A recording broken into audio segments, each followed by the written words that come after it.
Let's see. Oh, you pulled a Johnson. I did. What I pull? Yeah, that's on the bingo That's card. a Johnson Oh pull. shit! It's on the card. All right, pull it. Yeah. That was early. Jeez. Yeah, we have to talk about that in the pre-show. We have to list out what's here and say what we've already violated. Yeah, no kidding. Yeah, now why is there a red dot? Yeah, there's a sniper red dot on me right now from all this. Okay, we're recording and off we go, everybody. Sit back and enjoy in 3, 2, 1. Core!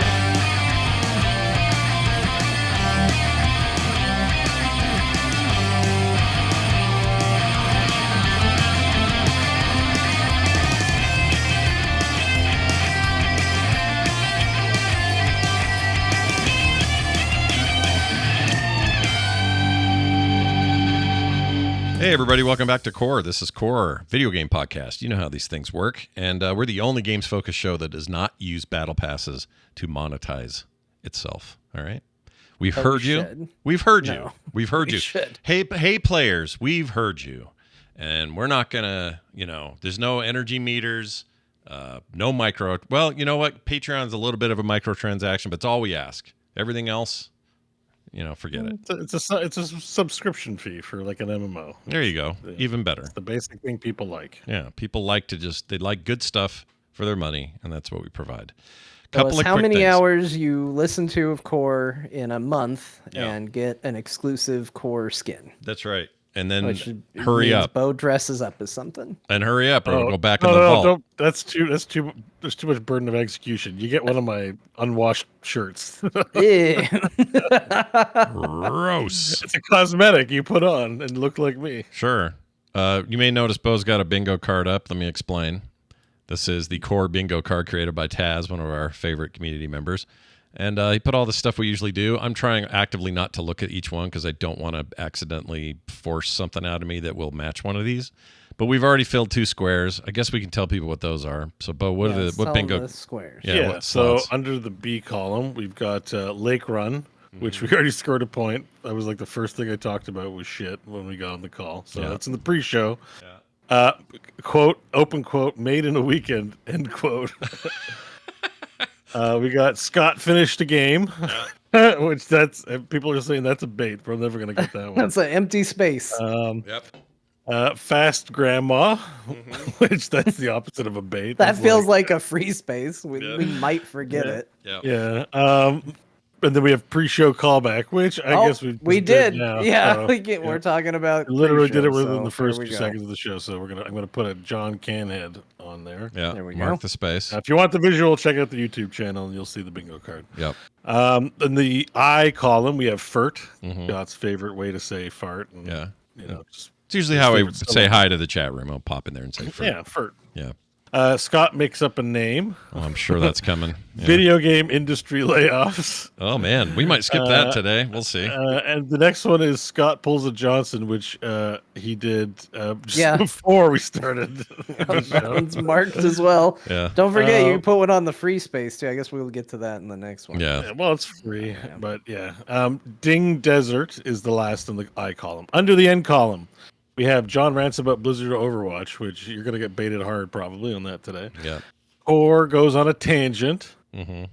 Chair stream would argue maybe we've already done this, might be it. But we're only in the show proper now. That's the pre-show. That's is talking about your fan-made bingo card a tangent? A little bit. No. This is like core content for sure. This is community content. Oh, for the okay. Show. Yeah. There's free space underneath it. The next is chair stream from Beau because I get up sometimes to do things. Take a pee. Leaves during the show. someone buys a game during the show. Now we don't always admit we do this, so if you do happen to buy a game today, please admit it. All right. Okay. But I generally buy a show, but I don't always talk about it. It's a good time to shop. Just like we're talking about it. Sure. VR talk from Beau. Yeah. Corpo Beau. Oh, that's when you go on rants about. That's when I start explaining what's going on. That's when Beau starts telling you why people need to suck it up and stop working from home. That's right. I'm like, actually, managers have it hard.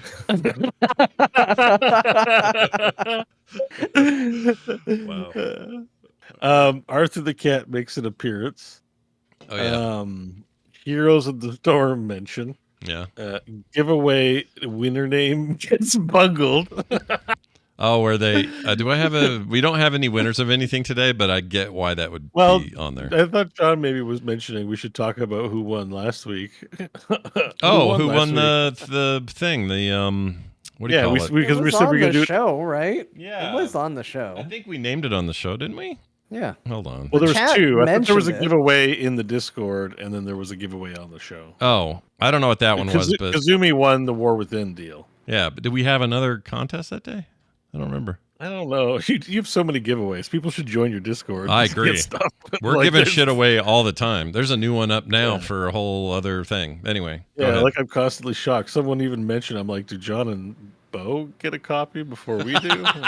And he just laughed. He didn't even bother responding. Hey, I bought my copy of War Within. I spent good money on that. No, it wasn't about War Within. It was about something else. I don't even know the game. I didn't click on the link. So, but there's some other giveaway going on in there today. You like free stuff?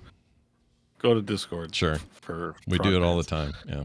I'm trying to big up your Thank you. Discord. No, you're doing great. It's everyone. It's yours too. You can take ownership. Super awesome. Totally all right, the O column. Let's get through this. The O column is quote only 3 hosts on the show, quote. Yeah. Or anything involving the 3 hosts. Yeah. Do they know that there's 3 hosts on the show? Yeah. Dragon beef is the next one. Okay. Does dragon beef apply to tangential beef? Like if we start arguing over who has better orcs? Or yeah, I think it counts. Strictly dragon beef. No, I think of dragon beef. I think the spirit of dragon beef can be applied. Taz is in the chat, so they can chime in. But I kind of feel like spirit of dragon beef is fair. Yeah. Okay. I think so too, but I didn't want to. Taz says the tangent is quote do snakes fart, like that time Beau asked if snakes farted. That's definitely a tangent. I had a tangent I was thinking about today actually, but I don't really know I'm not sure if I'm ready to talk about it. Also, I feel like that, and now we've talked about it on the bingo card. You can't set it up. What? Well, no, actually, I know. Now everybody wants to know what the tangent. I definitely have a tangent, but it's not a good one. Or at least I'm not sure it's a good one yet. And it's really dumb. It's really stupid. It's just about words, All right. Fair enough.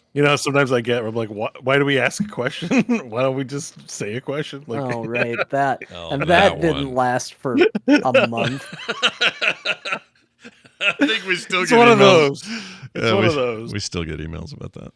Anyway, what else you got over there on that side? I'm really tempted to talk about my tangent right now. No, don't do it. You can't do it See if it comes up later. Let me get through this. I'm a professional podcaster. Yep. That's the rumor. I'm like Joe Rogan. I'm a professional. That's right. Because he's the best one, right? Yeah. Number one in the world. Yeah. First one. First I one. understand. Yeah. First one and the best one. Yeah. Invented. All right. If the show goes longer than 3 hours. Okay. I didn't think this was gonna get it today until we decided. 3 hours from pre-show or 3 hours from show. Show. I think. So we started around 45, right? So yeah. So we've been recording for about 9 minutes. Is all. We've been here for 45. But we've been here for 45. Sorry, we've been here for 53. Yeah. We've been recording for 9 minutes. Yeah. Last week, Scott was like, we're going to try and do a quick pre-show, 20 minutes. Yeah, it doesn't happen. Just in case any of you listening at home that don't listen to the pre-show content, I just want you to think about that for a moment. We've been recording for 53 minutes. Yep. And so far, 9 minutes of the show. Our pre-show is half a TMS. It's pretty long. It's sometimes it's a whole other show. I don't know why we do this to ourselves, but it's fine. I've given up trying to figure it out. The mid-show break lasts longer than 5 minutes, so if the clock cycles back. Oh man, I'm going to try not to force that because I know it happens. I'm going to try. Whoops, there it is. Well, it's not just you. There's 3 of us, so if one of us comes back later, then it's still that's true. That's a team. It was team. Yeah, same team. Sure. And then a frog wrestling update. Ooh, it's been forever, so I don't know. Been a while since I did that.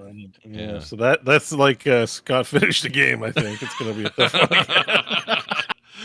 Yeah, neither of those probably going to get hit tonight. They can't all be easy to get. I mean, it's bingo, right? But you got to make some more cards so that we each have a card, Taz.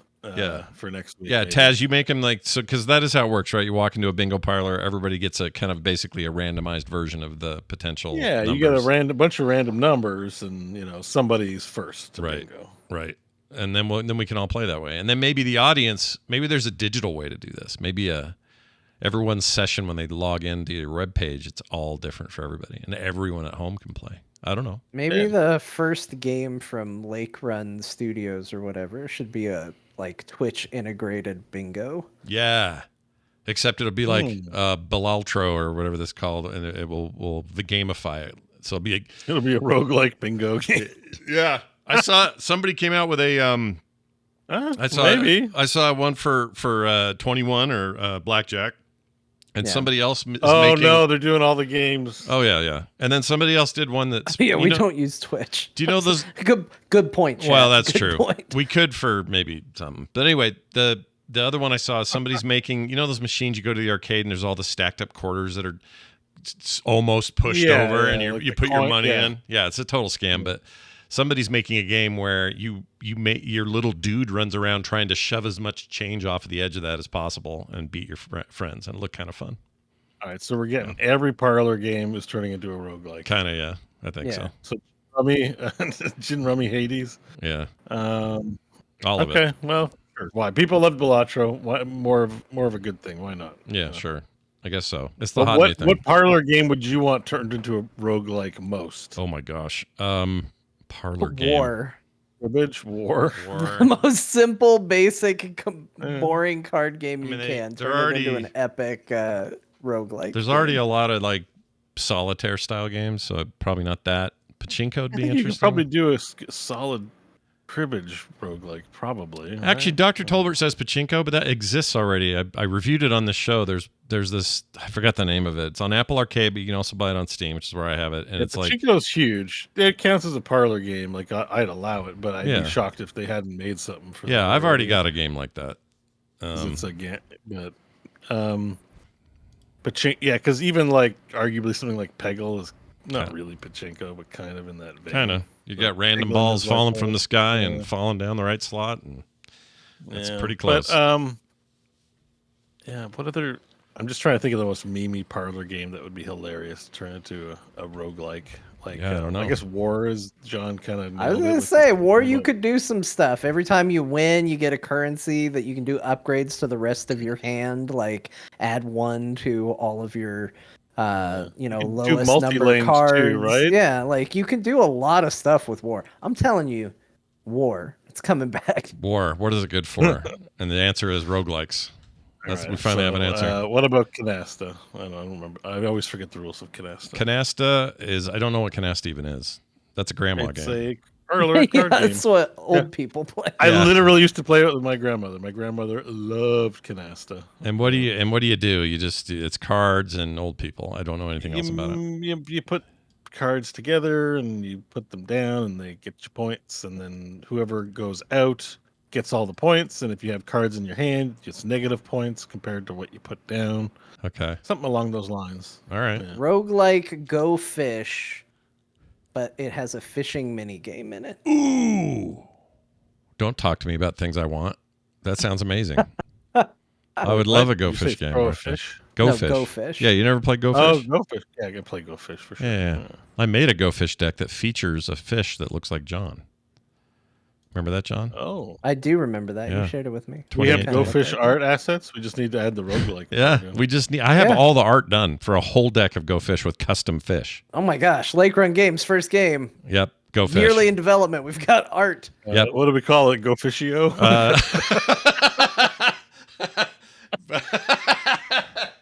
Sorry. I don't know why that sounds so stupid, but Go Fishio is so stupid. Because it's like Go Sushio and Ballatro, but Go Fishio, it's completely on brand. Actually, write it down. I actually kind of like it now that I think about it. Defendio. There you go. Defendo. Yeah. Oh my gosh, you got to put Defendo on one of these bingo cards. All right. Well, that's all well and good. Yeah, okay. Anyways, that's a different game, but we can hybridize Defendo with another game too, like Go Fish. Go Fish, everybody. Go Fishio Defendo. Anyways, quick note about Patreon. Some of you may have heard this, and I just want to clear this up real quick. It's not as crazy as everyone thinks. So while I was out of town, there was a big news drop about how Apple, at least on the iOS side, Google hadn't really made any movement on this yet, but there was going to be a sea change where if you sign up for people's Patreons through the iOS app, and maybe down the road through the Google app, that either platform would do their traditional 30% take. That is definitely going to be happening on iOS. Here's the good news. It isn't nearly as scary as it sounds. All you have to do, you can still use the iOS app for everything that Patreon does, but just sign up on the web. Sign up online and sub to us there, patreon.com/core show, and not through the app. That way, you still get all the benefits of it. It basically works like the Kindle app. It's the same idea. So you'll never, that 30% share thing will never happen to you for if you're in two camps. One, you use the web to sign up. Doesn't matter what you do on the app. You're just logging in to use it like Netflix or anything else. If you did sign up originally through the iOS app, any current signups are not affected. They won't change or get dinged. So this isn't some kind of like wide-ranging all Patreon things or whatever. If you use any kind of Apple device, that's not how it's going to work. It's just the way it works with Amazon and a few others. Sign up online on the web, log into the app, and use the app as normal. There's including on your phone. Like you can use your web browser on your Apple phone. Yeah, it's real stupid. It's kind of like how I'll use the web browser to go buy a Kindle book, and then immediately go to the Kindle app to read it. It's like I can't buy it through the app, even though it would use the same technology to go out and do it. Look, I'm an Apple guy. I love all my Apple shit, but it's the dumbest thing they do. It's so dumb. It's a 30% tax because you're too lazy to push extra buttons and use a less nice UI. Yeah, I like having stuff in nice, simple places. I understand why that's a selling point, but I think we are slowly eating away at it, and I also think it's not going to hold up in the EU for much longer. They've done it for too long. I think this is going to change. I don't want to create a chat room full of Apple hate or love right now. I'm just saying, as an Apple guy, it's my least favorite thing Apple does. It drives me nuts. And they all do it. By the way, Microsoft takes 30. Everybody takes 30 on their platforms. Steam takes 30 from everybody. The difference is it's just this transaction angle. Like, where did you sign up? Did you sign up via browser? Well, then don't worry about it. Did you sign up via the app? Well, it's under our terms of service. Like, it's just this one little twisty piece of poopy, and I hate it. It's dumb. But it will not affect you. If you just sign up for Patreon on the web, on any Patreons you support, you're not going to get dinged or worry that any of your money is going to go to somewhere you don't want it to go or any of that. So it'll be fine. It's the selling point of Patreon in the first place, I think, because if you sign up, if you were just to do YouTube or Twitch, I think supporters don't like knowing most of their money goes to the intermediary or the platform or whatever. Yeah. Same thing for YouTube. So, like all the ad revenue for YouTube, you're not getting. I think that might be 30/70 or even worse. I can't remember.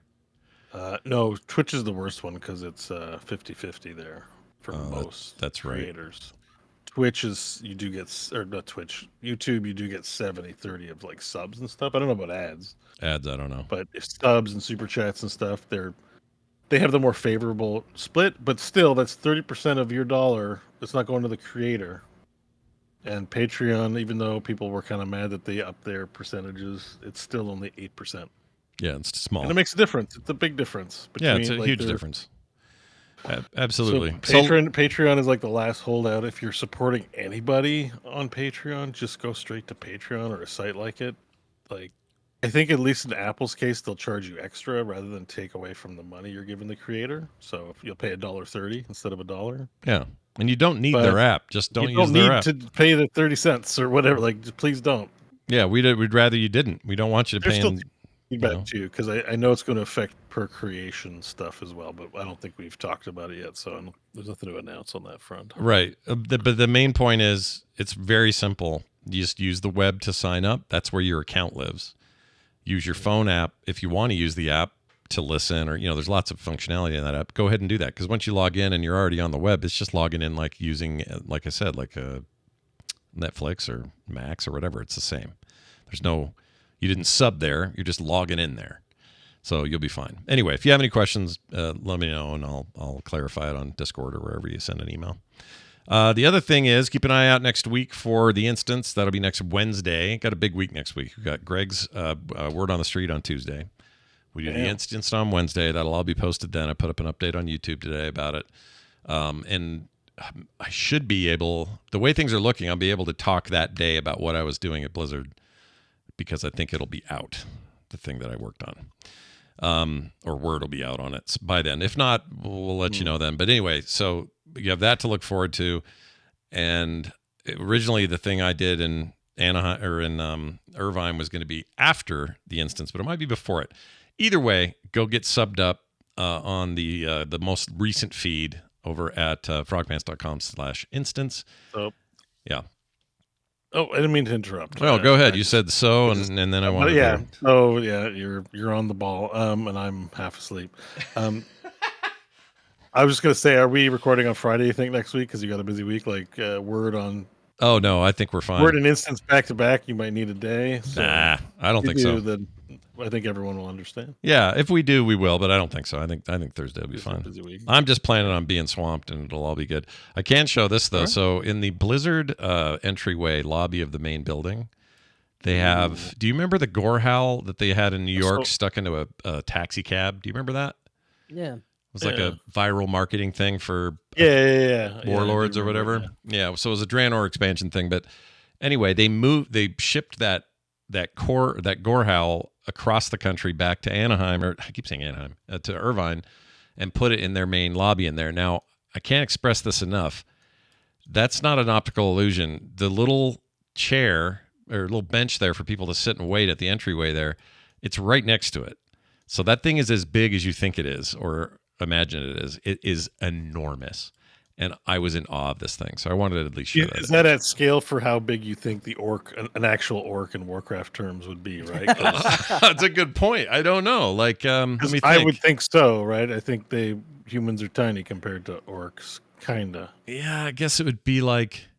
Well, and it's carried by Garrosh, and the boss models are always like even bigger than the character models. Like, true. Yeah, you know, they're always like 13, 14 feet tall, so you can see them when you're fighting. So how often though do you see a human, like, I don't know, like Tyrion Fordling or somebody standing next to, you know, a famous orc, and do they show that kind of difference in their height? Because I don't know. I have no idea. Yeah, orcs definitely are taller. Yeah. But I don't think that it's that dramatic in like World of Warcraft terms. Mm-hmm. But I mean, orcs are crazy big in some of the cinematics and stuff. Like, you know. Well, so, this pic here is for John because I stood by a giant Genji statue. Their scale, that's not to scale. Yeah, this right here, definitely not to scale. This right here, oops, I almost showed something I can't. Here we go. That's be careful. I'm going to be very careful. That orc out front of the building, everybody thinks it's huge because when I see pictures of people standing by, they look tiny. I'm 6'4". It ain't that tall. That's because we are tiny, Scott. When I stand next to it, it seems big. Actually, what's crazy about that is that Dreadwolf definitely seems big. Now that might be to scale, actually. That one might actually be. I think he's one of the shorter orcs, though, for sure. He's not a boss orc. No, like Garrosh would be taller than that orc for sure. The orcs come in different sizes, like humans. That's a tall human next to a short orc. Well, there you have it then. So just when you're, all I'm saying is next week, if you were like, why did Scott go to Anaheim? Why did he go to Blizzard for 2 days? Did you go to Anaheim, Scott? No, I didn't go to Anaheim. Answer the question. You're in the hot seat now. No. Did you go to Disneyland? I didn't. I wish I could have. Ride on the Millennium Falcon? Not even close. None of that. Okay. I went to Irvine, California to see Blizzard and to do a thing. And next week, you all will find out what I did. All right? That's it for that. That's all I'm going to say. All right. What else is going on? Oh, maybe games we played.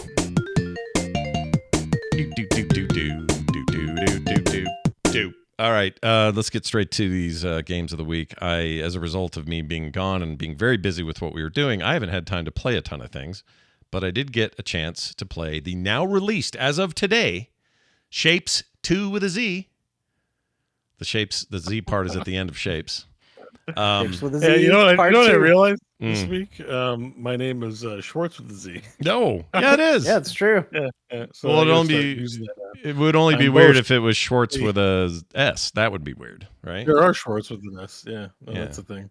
Well, I also played it. I didn't play enough to put it on the like mutual played, so but it was gifted by Shatterproof. Thank you. Yep. And I also got a chance to play it a little bit. Oh, good. Well, then we can have a discussion. I'm pretty far because I've had it for a few weeks and it's just now finally out. So I probably got, I don't know, 20 hours or something into this thing, maybe more than that. But it's every bit as good as I'd hoped. I've talked about it for 2 weeks, so I don't have a ton of new things to add, except to say that today in the launch, they also added $10 DLC that's basically just like supporting DLC. It's like a way of supporting the team, but it gives you some interesting stuff like loops for the trains.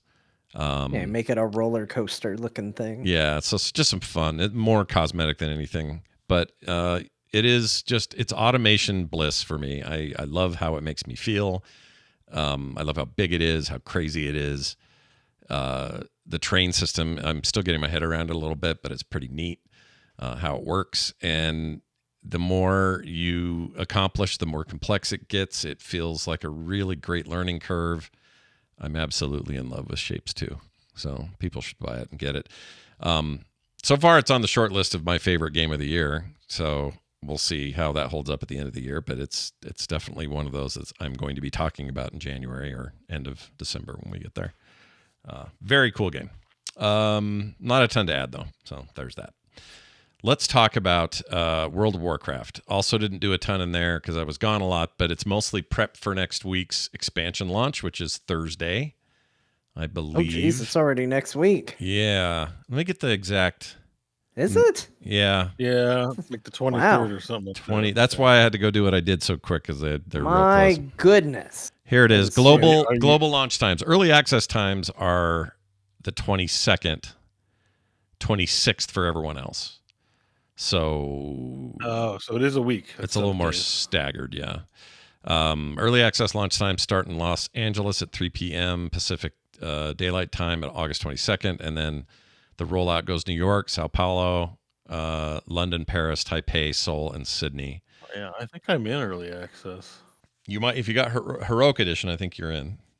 I think I bought whatever the big Balzac edition was. Balzac? What's the Balzac? Well, you know, whatever, like the... Oh, you have Gonads edition, like the most expensive one.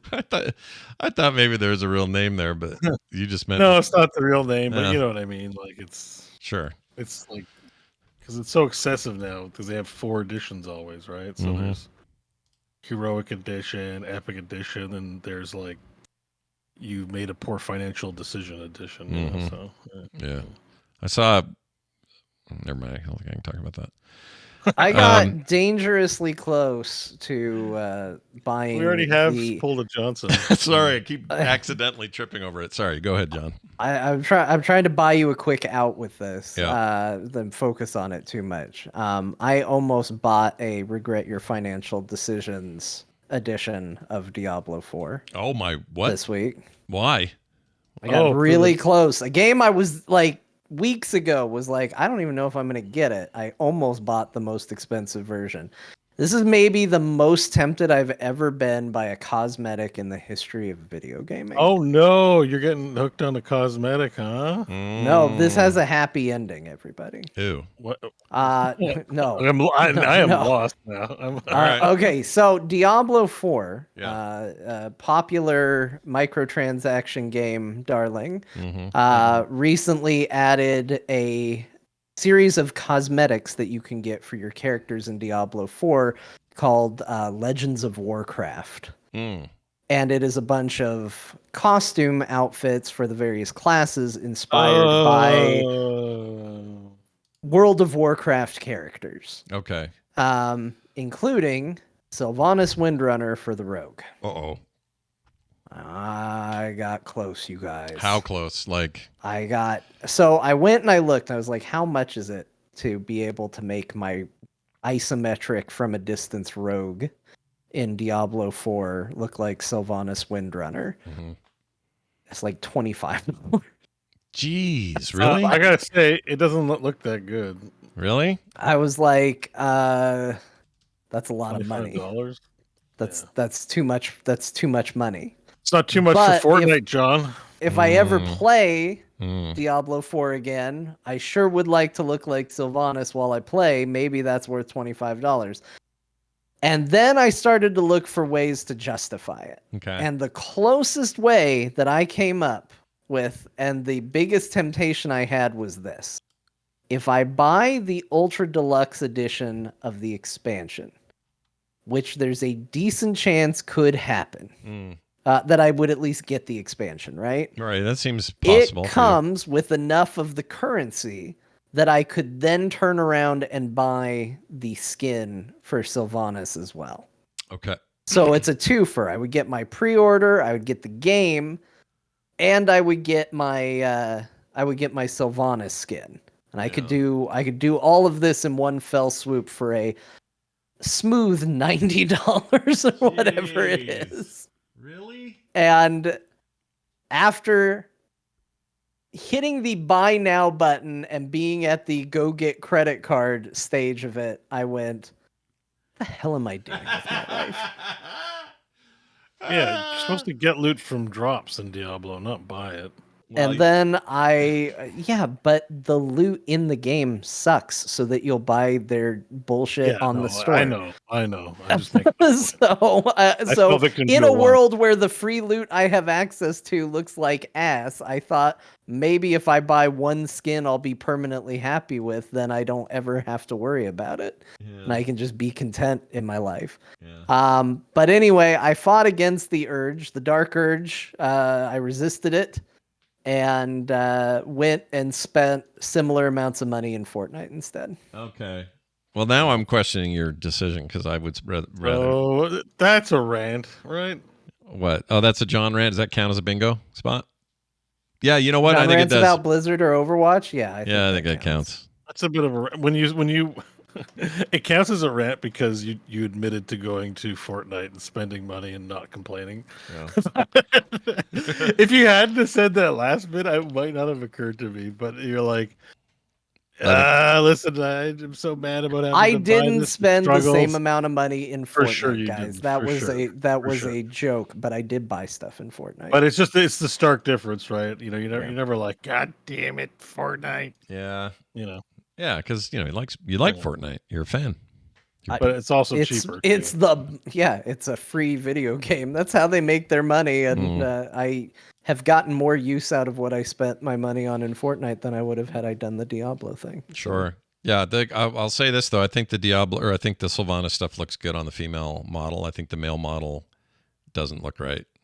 In the store, the way they presented in the store, they definitely picked a character and tried to make it look as much like Sylvanas as possible. Yeah. I think you have to do some cosmetic gussying up to try and get very, very close, because you can. Because there's certainly some models where you're like, it just looks vaguely Sylvanas-y. Yeah. I think it's cool. I'm gonna just say I think. Like, these are really cool armors. I think they should be the kinds of things you could get from an event or something in the game. I think it should be better than the store. And I think, honestly, for $25, you should get the entire set of them. Once again, Blizzard pricing is way off the mark. Yeah. I think for $25, you should unlock every costume in this Warcraft set for all the classes. It's not like you can wear them all at the same time. It's still going to be limited to whichever one. It's just too much. So, but that's cheap. Because we got skins now for $54 in Canadian in Overwatch. It's just, is that real? It's just too much. Yeah, it's real. It's real. I mean, you technically can earn the currency from Premium Battle Pass, which is only like $10 or $12 or something like that. Yeah. But it's only enough for one skin. If you happen to want more than one mythic skin, you're going to have to shell out $54 Canadian, whatever that is American, 40 or 50. Probably 40, 49. I don't know. Yeah. And some of them aren't even full skins, just weapon skins, which is which they newly introduced last season. I got the Reinhardt skin, but it's from the premium battle pass. But if I wanted to get another skin because I wasn't happy with just the one mythic, Yeah. then it's $54, please. Derek in the chat says there was a $70 monocles in EVE Online. Eve doesn't count. I mean, that's too much money. Like it's not like Blizzard has a monopoly on charging too much for their digital goods. Anybody can do it. Like I think some of the, even though I said like it's fine, I think a lot of the Fortnite stuff is overpriced for what it is. Like I bought a golden gun in PlanetSide 2 because it was Mimi, because it was $20, and I wanted to have that story. I bought a gun for $20. But hold on, did the gun? But now that's normal. But it was not normal to spend. It was very rare at that time. It didn't do anything different. It was just gold gun. It wasn't a one shot. Remember when they did a app that was just the I'm Rich app, and it cost like a ton of money to download? Yeah, I remember that. It's basically a gun equivalent of that. Yeah, I didn't realize at the time that I was encouraging such shite behavior, but Yeah, well, you're an influencer. You're an influencer, Wait Beau. a second. You influence people. Think about that. This was before we even did Core. Oh, all right. I'm pretty sure it's before I even knew you that I did that. Really? John. I have a lifetime subscription to Star Trek Online. We've all made, and That's a physical version of log in Frostmourne. anytime. Like we've made financial decisions in our life. Look, if you had a lifetime pass to ski on Mont Tremblant, then we'd be high fiving each other. That's great. Or not if it's a shit ski hill. I don't really ski, but those are valuable, the ski passes. So access to Star Trek Online forever, as long as the servers are up, it's better than a golden gun or that's a whole game. $50 Sylvanas outfit. Yeah, it's a whole game, and that game seems actually to be pretty good these days. People like the Star Trek Online right now. So John still has, I think his investment is still sound. Yeah. Maybe I should get in there, make my Vulcan captain again. Yeah. As time goes on, are illogical. Sure. As time goes on, your purchase seems less and less silly.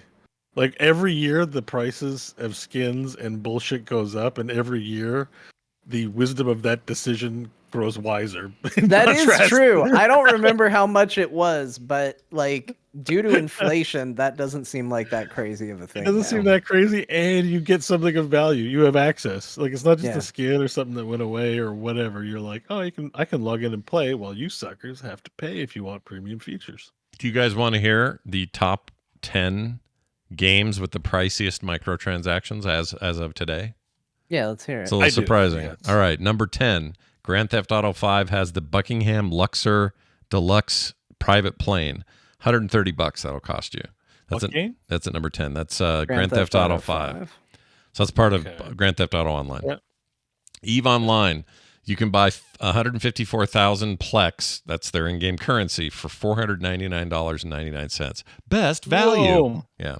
What's up with EVE? I thought those guys were hardcore gamers. Well, yeah, but you got to be able to buy it in super bulk so that you can load it up on a ship and get news stories written about your game. Mm-hmm. EVE's basically a mobile game now. Damn, I didn't know. Pour one out for the goat. Here's another one at number 8, Gun Bros, and it's called that's the game. The gun is called the Apathy Bear Gun. I don't know what this is. $552 for that. They don't say much about it. Gun for I don't know what's wrong with my hearing. Why didn't they just name it the Sad Whale Pistol? They really should. It's pretty bad. Okay, number 7. Never heard of this. Archia Dreams of Divine Lands.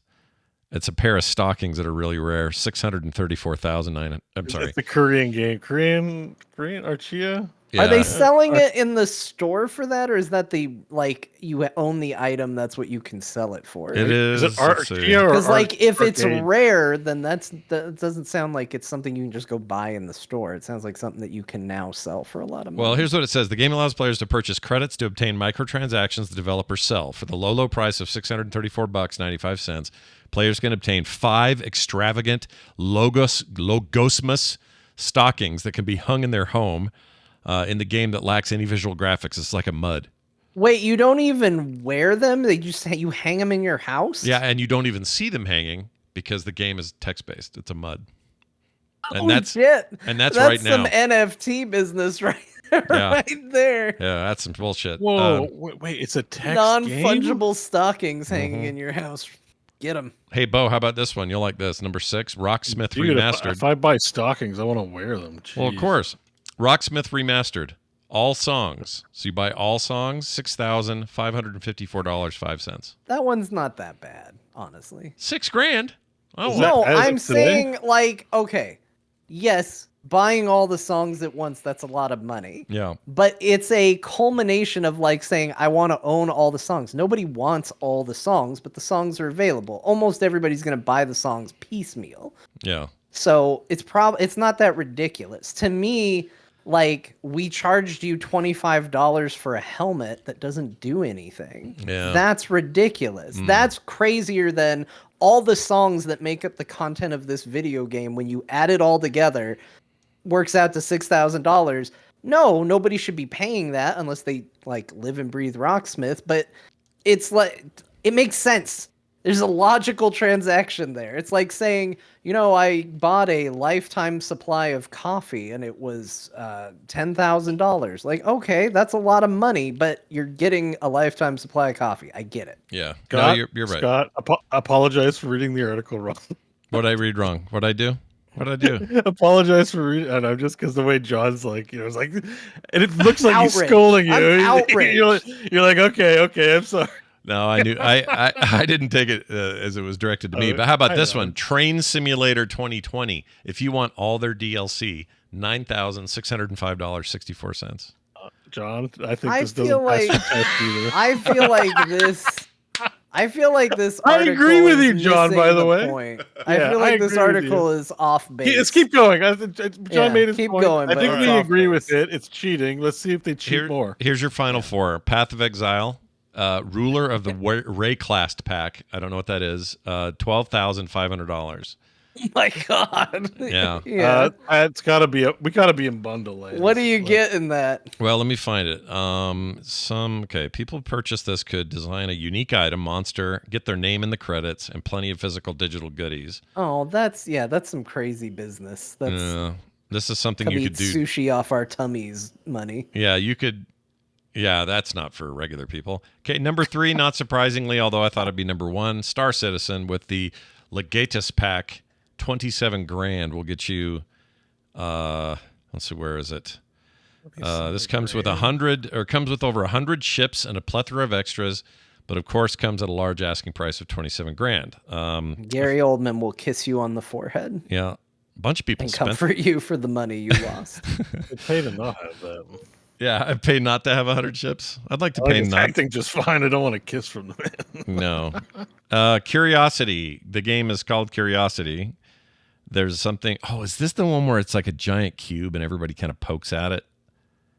What is the deal with that? Yeah, that's what it is. Yeah, it's a chisel, diamond chisel, $77,000. This is not even barely a game though. That's a weird social experiment. Anyway, it's a kid. You're trying to get to the center of a cube before everyone else does. Do you guys remember this? It was like a big deal for me. Yeah, that wasn't the dude that made Fable. That wasn't his project, right? No, it was This was something that came after. Molyneux did one that was similar where you had to get to the center of a thing, and then I think it was you got to like. Oh, it is them. 22 cans. That's them, isn't it? Yeah, that's the Molyneux thing. Yeah. I didn't know they had a microtransaction for that.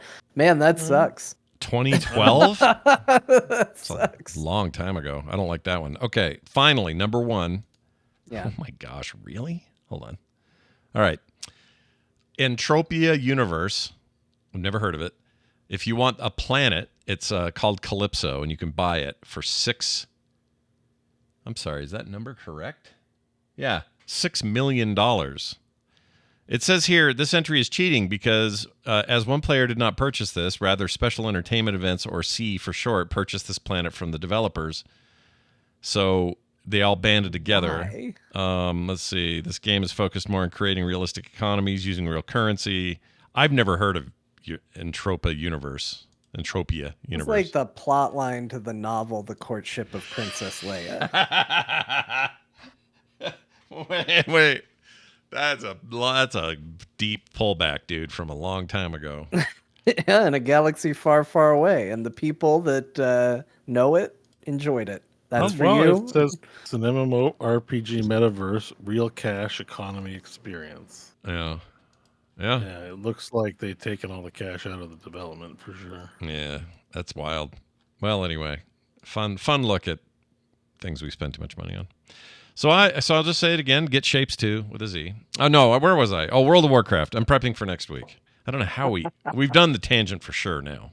Yeah, I was talked gonna about say- Diablo 4. There's Warcraft cinematic Yeah, Okay. or costumes in Diablo. That's another one on the bingo card. Core goes on a tangent. Yep. 'Cause this is Scott's what he played, and I forgot entirely. It's entirely fine, but it's perfect.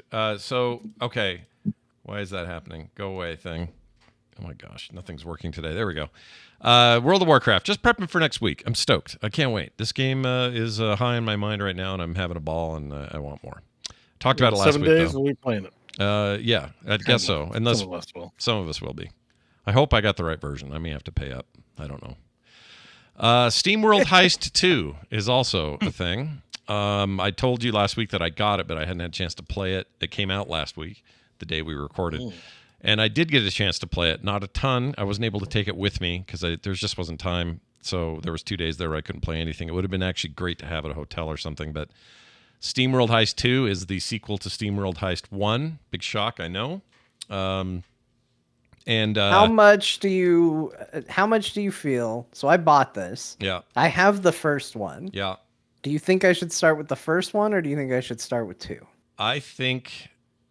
Oh, that's a real good question. I have them both, so it's not like I need to buy them. I just, the SteamWorld Heist 2 to start off with, so that was a crazy situation, and I should know what happened. Well, okay, there are connections, but not too many. Like gameplay wise and stuff, you just kind of off to the races. The bigger question would be, how do you feel about space piracy versus I love it. actual piracy, like high seas piracy? I am a fan of piracy in all its forms, except what turns out to be actual piracy, which is not as romanticized as all the other forms are. Right. These are very good romanticized forms. I'll agree with you. So the way this thing works is you're still in the SteamWorld world. It's robots. You're a robot character. Your team are all different kind of robot types. Unlike Dig and Dig 2, which were mostly Metroidvanias, and amazing ones at that, too, is still one of my favorite games I ever beat. This game, literally, you are on the high seas doing piracy, but you're doing it on a planet that has a big body of water, and it's connected to like the a space water piracy. World? Kind of like that, yeah. Except there's islands and land and stuff. There's stuff in it. Well, yeah, there was in Waterworld, But too. there's more At least water. one. Yeah, there was at least one. There's more water than land, but not the extreme ratio of Waterworld. It's more like, there are coastal areas and stuff like that, but it's a lot of water. And I'm not super far in, few hours maybe, but it's got all the things I loved about the first one. The graphics are better in the new one. It's just a prettier affair. But the basics are there. Take cover, XCOM stuff. Take cover. Use the right weapon. You're gonna have to reload, so you're gonna lose it. You're gonna lose a action point. Well, that's okay because you need the bullets. That guy shot your barrel, and if he hits it one more time, it might explode. So maybe change your cover. It's those kinds of decision making things that happen in turn-based XCOM style gameplay, but you're doing it on this 2D plane, and it's really nicely animated. The lighting in this one is really neat. And it's got all the personality and the stuff you expect from the SteamWorld games. The robots talking like robot gibberish, so you just hear a lot of beep, beep, beep, beep, beep, beep, beep, but it's like English when you see it. You have so many spaces you can move. You have different weapons you pick up throughout. You loot things, and those weapons can be equipped back at your base. In this case, your base is more like a pirate cove kind of thing, whereas in the previous game you were in a ship, and you were going ship to ship, sort of. I wasn't sure I would feel about that because I really do like the space pirate motif a lot. And this is decidedly not that. This is like, hey, we're going to be real pirates, like swashbuckling types. And it's actually working for me. I'm surprised how much I like it because it's still based on these places you go are like big metallic installations, and it's still robots you're killing. And it's very consistent with what the series is about and what all those games are kind of about. So, again, pretty wonderful so far. The reviews are excellent. I am going to look forward very much to playing this tonight. Actually, when I'm done, this will be the first chance I've had to really play it since I got home this week, and I can't wait to keep going. So, Steamworld Heist 2. You had me at. How do you feel about piracy? Good. I knew you'd like that. I think you. Yeah, that's you know what I would do. Here's what I would probably do. I would. Maybe you should play the first one. Yeah, probably, because the first one's great. If you have both, you may as well start there. Yeah. Now it's like you know what it's like. It's like playing Enemy Within, and then that thing that made it awesome. Whatever that was called. It's not that one is bad. It's not even close to being bad. It's a great game, but it's just that those improvements will hit better when you've finished it, I think, and then you'll be like, oh yeah, this makes sense that they would now do this and that sort of thing. It's real good. I mean, look at that lava. Look at that. These graphics are great for a little 2D side-scrolling freaking turn-based thing. It's awesome. And it's funny, and the names are great. It's good. I like it a lot. Okay. That's it for that. Oh, and before I move on to John here, I want to start a contest. You know that Shatterproof guy you mentioned? Mm-hmm. Well, I already ran this. It's on our Discord, frogpants.com/Discord. We're running a Discord contest for Shapez 2 with a Z. Oh. Shatterproof has provided yet another code. One more to the pile after he bought it for you guys. Very nice of him. I don't know. I guess he didn't know there were 3 hosts, but it's fine. Just kidding. I already had it. It's a joke. He knew there were 3 hosts. He did know there were 3 hosts because I got it from Shatterproof. Yeah. But I know he may not have 3 bank accounts, so I hope he's saving his pennies. Very generous. He's extremely generous. Very nice. We don't need people who enjoy the show to wail for us, so thank you very much for the presence. Yeah, this is very nice. Able to do this because sold a bunch of stockings for a mud. And I believe that's a bingo. I mean, it's a mention. I mean, that was going to get mentioned. So what was it? Which one? Bingo. Which one is it? Only 3 hosts on the show. Oh yeah, totally. We mentioned it. It wasn't in the earnest way where you got something and John was just sticking up for us, but well, in the case of Steamworld Heist 2, it is because the dev did send me a code and they didn't send me 3. So there's that. Oh, I see. I mean, it's kind of fucked, right? You know, it's these 3 hosts on the core show, and Scott somehow always. I don't know why. He just sent it to me. You know what it is? It's all like refugee instance people that are these devs that used to listen to that show, and they're like, "Hey, you still, you want to play this game?" And I'm like, I try to tell people. Yeah, you have a long and storied history of contacts and connections that John and I don't have, and we understand. Yeah, nobody wants to talk to me for some reason. And this one just showed up one day, and I was like, "No way, awesome!" And then, and by one day I mean last Thursday. All right, where was I then? Fine. It's jokes. It's all jokes. So this is in the core Discord main channel, and it's pinned. So if you get there and there's been a bunch of chatter and you're not sure where it is, don't worry about it. You can ask and people will help you if you want, but just hit the pinned comments in the Discord and it'll take you straight to it. It's the first one there. All you have to do is click a little green box that says you're interested, and if you win, it will tell us. It picks randomly in about 24 hours, and I will be giving that code to our winner over there. All right, John. You had a whole litany of games you were going to play this week. You told me. Yeah, last week I made a bold proclamation that this week was going to be a week for knocking out many of the games that have been gifted to me. It was time to get serious about gaming, and a lot of people have been giving me stuff, and I think that's kind, and this was the week that that generosity was going to pay off.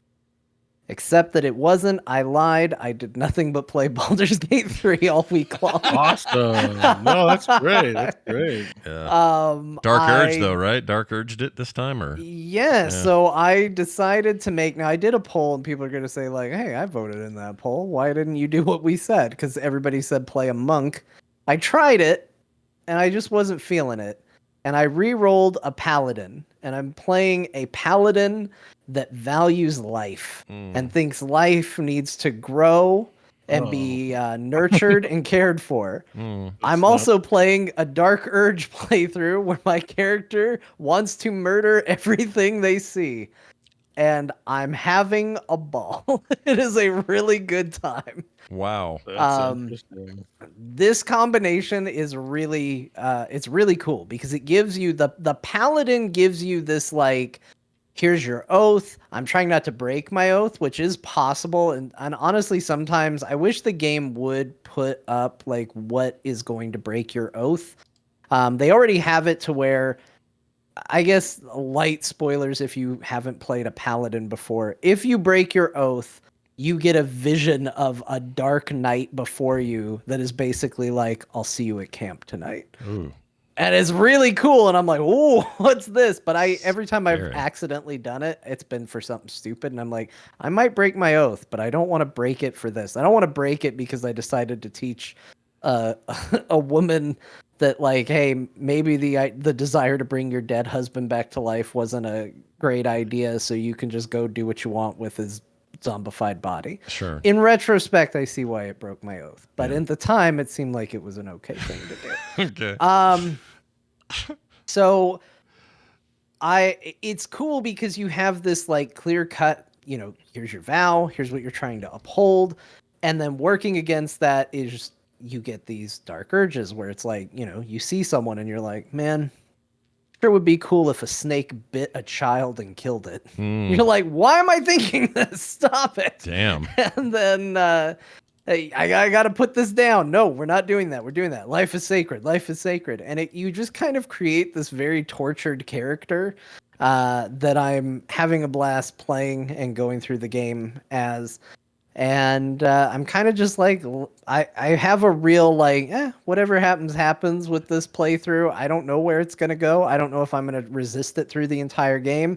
I don't know if we're going to pull an Anakin Skywalker halfway through and go, no, everybody's going to die now, and lean into it. The game did give me a really cool cape for doing something bad at one point. So I guess being bad is, you know, it's got its value. I have a cape. You can, as a paladin, you can be bad so long as it doesn't break your oath, right? So you can actually do some pretty asshole things. Oh yeah, so I got to a quest where they're like, "Hey, there's a blight." It's the little mushroom guys. They're like, "There's a blight of, you know, dark iron dwarves." I don't know if dark iron's the right thing. That might be World of Warcraft. It is. There's a blight of dwarves down here.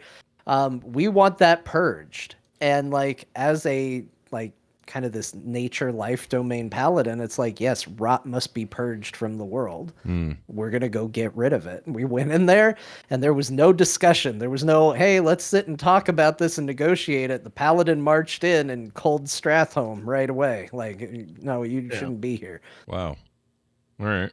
Arthas did nothing wrong. No. And nobody came and said, hey, you broke your oath, paladin. What are you doing? No, they were cool with it. They were 100% okay with that. They were down to clown. But I mean, do you suffer consequence if you don't rip off somebody's arm or something? Like, do you lose points or something, or is it just not RP? that I've seen yet? So it's hard to say. Like, I've had plenty of dialogue options where I could have done things. Like, for example, you do have the option very early on in a Dark Urge playthrough. You know, again, this is spoilers for very early stuff. When you first meet Gale, he's trapped in a portal. And just his arm comes through. And one of the options, and this is when I learned I needed to be careful on the Dark Urge playthrough the first time I attempted it, was fantasize about hacking the limb off. Oh.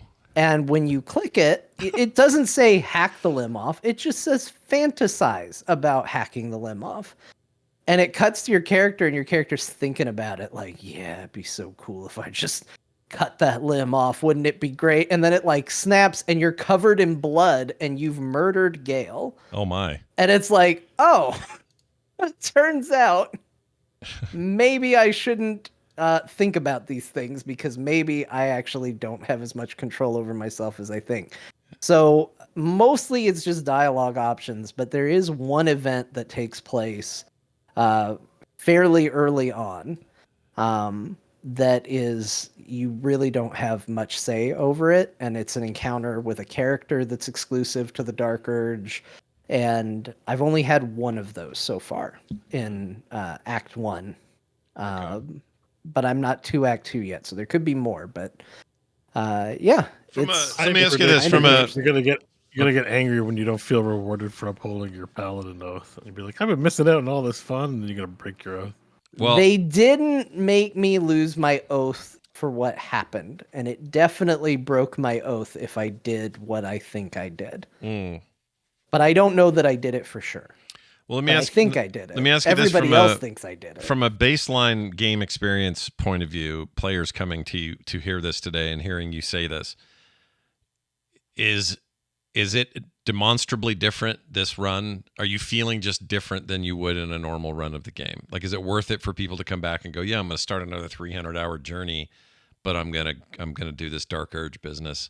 And is it that meaningfully of a different kind of game or experience? I think what Beau said last week might be the perfect way to describe it. It kind of feels like New Game Plus, not in the traditional sense of like, oh, I'm going through with all the stuff I had at the end of the game, but more of a like, hey, you're going to go through the game and most of it is going to be what you did last time, although you can make different choices. But there is a whole new arc that's going to span the course of the game that you can deal with. Okay. And I think that from what I've seen of it, while it's been a very small part of that Act 1, it has been a major intriguing part. It's a very interesting story. So I think it's worth exploring. Even if it's your first run, you won't appreciate how different it is. But I think even for a first run, it would be fine. Okay. And you figure you're how far into this effort this time, this run? I don't know. I leave it. You made it to the Underdark, so you're pretty deep. Yeah, I destroyed the goblin camp. I took care of that business. I am trying to get Minthara on a good playthrough so far. Oh, so we'll see if that works out. As a good guy? Yes. I guess it got added in a patch. If you meet her and you have to get her mad at you, but it has to be temporarily hostile. You can't just going like guns blazing. And if she's temporary hostile and you knock her unconscious, she will show up in Act 2 and eventually be recruitable. Interesting. Yeah, she responds well to assault, it seems like. Really? I don't know. I've never interacted with her besides knocking her out so far. So well, I mean, I have like I did bang Minthara on my evil playthrough that I didn't finish. Yeah, but that involved the genocide of all the tieflings, which really made her hot for me. I mean, it's kind of gross or whatever, but that's how the game works. That's literally what happened. That is the game, right? Damn, dude. Yeah, Briartone in chat says, I did Dark Urge first and was wildly underwhelmed when I did a normal run afterward. I'm kind of inclined to say it would be a really good second run experience, in my opinion. My impression of it, I haven't played it personally, is just that it's supposed to be like unhinged. Like you're supposed to be like, what am I doing now? It's like the Quentin Tarantino run. Of the game, I guess. All right. Right? Like it's just super violent. Yeah, plus but John's one-upping it by trying to be a good boy. Not mine. I'm trying to be real good through all of it. There's plenty of options for it, but... maybe they won't disappoint. It'll make your fall all the sweeter when you eventually do give in to the violence. Or there was an article... Maybe there'll become a point where you just can't avoid it anymore. Like... What do you mean avoid being bad? Being bad, or the consequences of your action. Like, I know I was doing an evil playthrough and doing things shitty, and I was RPing my evil character appropriately, which is like Shadowheart and Lae'zel are squawking. I was like, all right, leave me out of it. Like, dumb broads. Like, cause that's my evil RP. It's not how I really feel about them, but my evil character is like, I don't care about your squabbles. Like, serve me quietly. Yeah. And then you wake up in the middle of the night, and Shadowheart's got a knife on Lae'zel's neck, and I'm like, I'm going back to bed. You do have an option to talk it out, like talk them out of it, but I'm like, none of it seemed character appropriate. I was like, it's between you two, and she literally just hauls off and kills Lae'zel. And I'm like, oh, I'm not reloading the save. I didn't like it. I was like, oh, I wanted them both in the party. That was my plan. But it's like that's like a fun playing of consequences that the story does provide. So I'm thinking for John, if he does, it's like edging. Like it's just if you wait on that nut, it'll be way better. Wait a minute. Do I not know what that tantric Baldur's Gate 3? Yeah, exactly. That's what you're doing. You're doing the tantric sex of the Dark Urge run, basically. So I'm not. I could admit something here, but I'm not going to. People are going to make fun of me. That you don't know what edging is? I thought it meant something else. And what did you think it meant? Now I get it. I just thought it meant like... Oh, really? Oh, no. We need to educate Scott sooner and better. Well, I thought... Honestly, I thought it was just like... It meant... Well, let me think of a context. Like... what did you think? You know what? I guess it's the same thing, but I wasn't thinking of it in a sexual way. I was just thinking of it as like, I'm edging closer to the awesome moment, like skipping lunch, so that you really enjoy dinner. Closer to the awesome moment. No, he knew exactly what it was. That's. It's just not what I thought. It's a metaphor that applies to not just sex. I didn't realize. Yeah, I don't know what I thought. But it's where it started. Edging is a default sex term where you're like. And here's where that thing I was thinking about earlier. Like, why do we call it ejaculate? Like, it should just be ejaculate. Like, I'm sorry. Did I help open the can of your? You opened the can. That's what I've been thinking about all week. I'm like, what's the E for? What's the E? It's not electronic ejaculate, right? Like, why is it? It's not like we have different words with late, like late and relate. And yeah, but Beau, it's not like esports or e-commerce, and you don't say not lowercase e, uppercase ejaculate. I still say ejaculate's good enough. I don't know why I gotta go ejaculate. Why is there an e in front of that word? Anyways, I'm like, oh, it's probably some Greek or Latin shit, but I need to do research.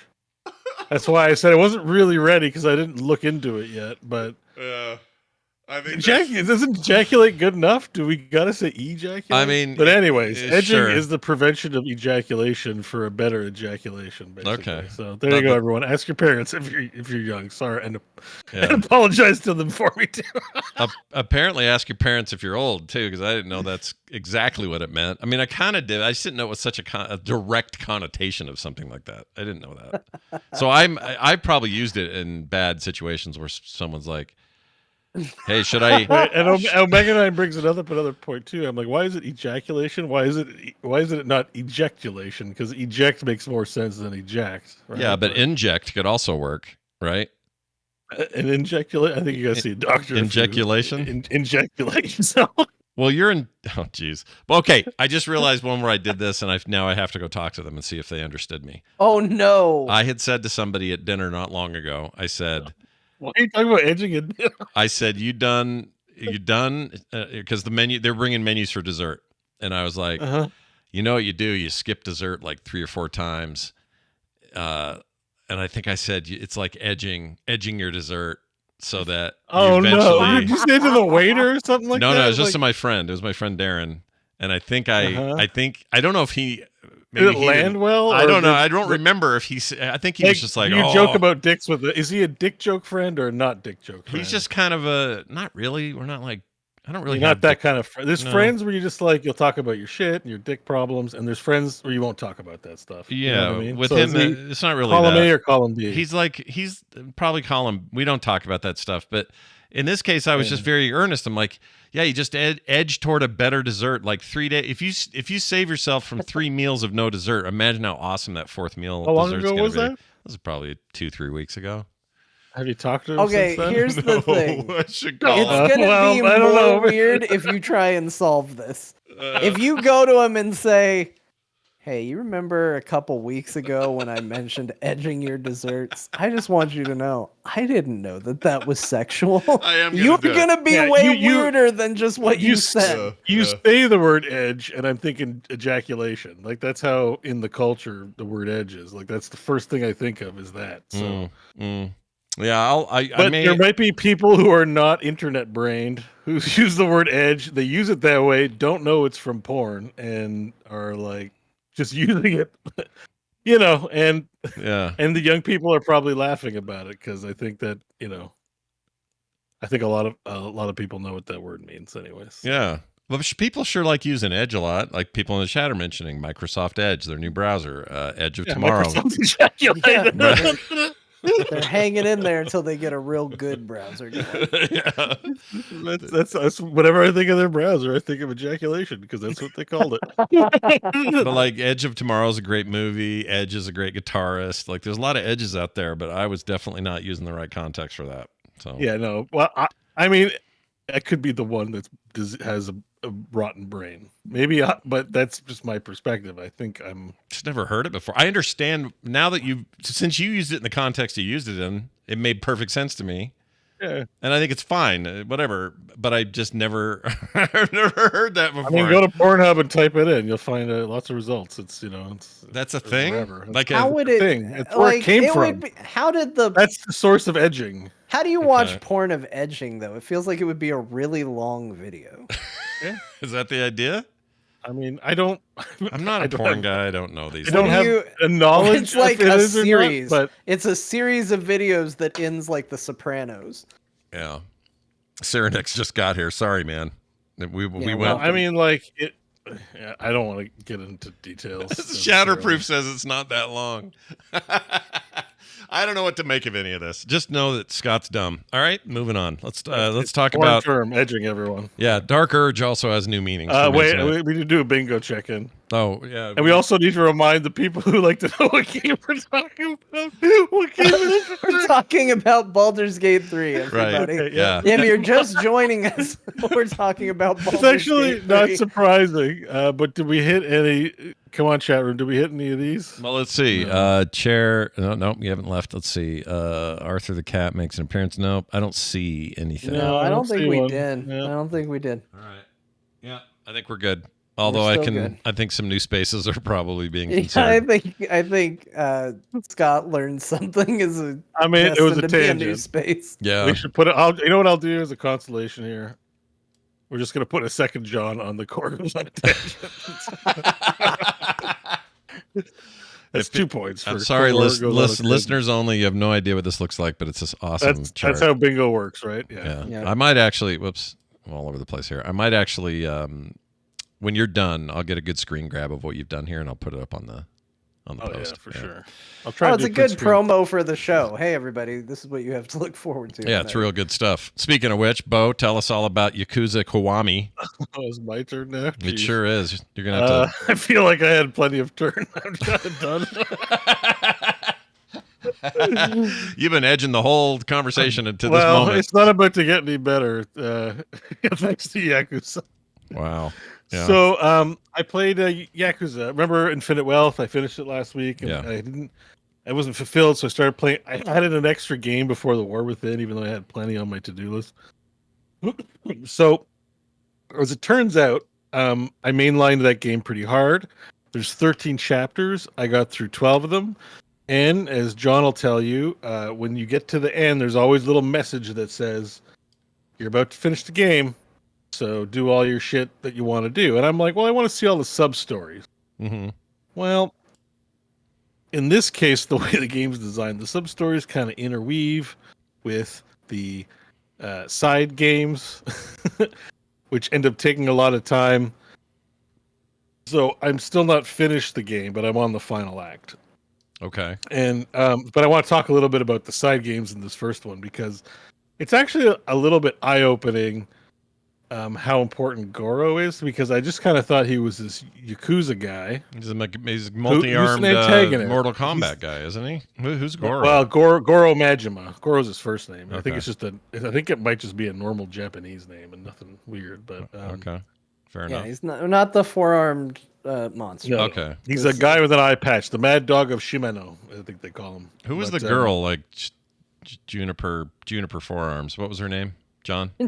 What was her name? I just did it. One? Shit, I made up a name. Put it off the card. Yep, I didn't do that on purpose. Put it on the board. Oh, shit. Where's Juniper Jones or whatever Scott just said for Shiva. So it's giveaway winner name gets bungled.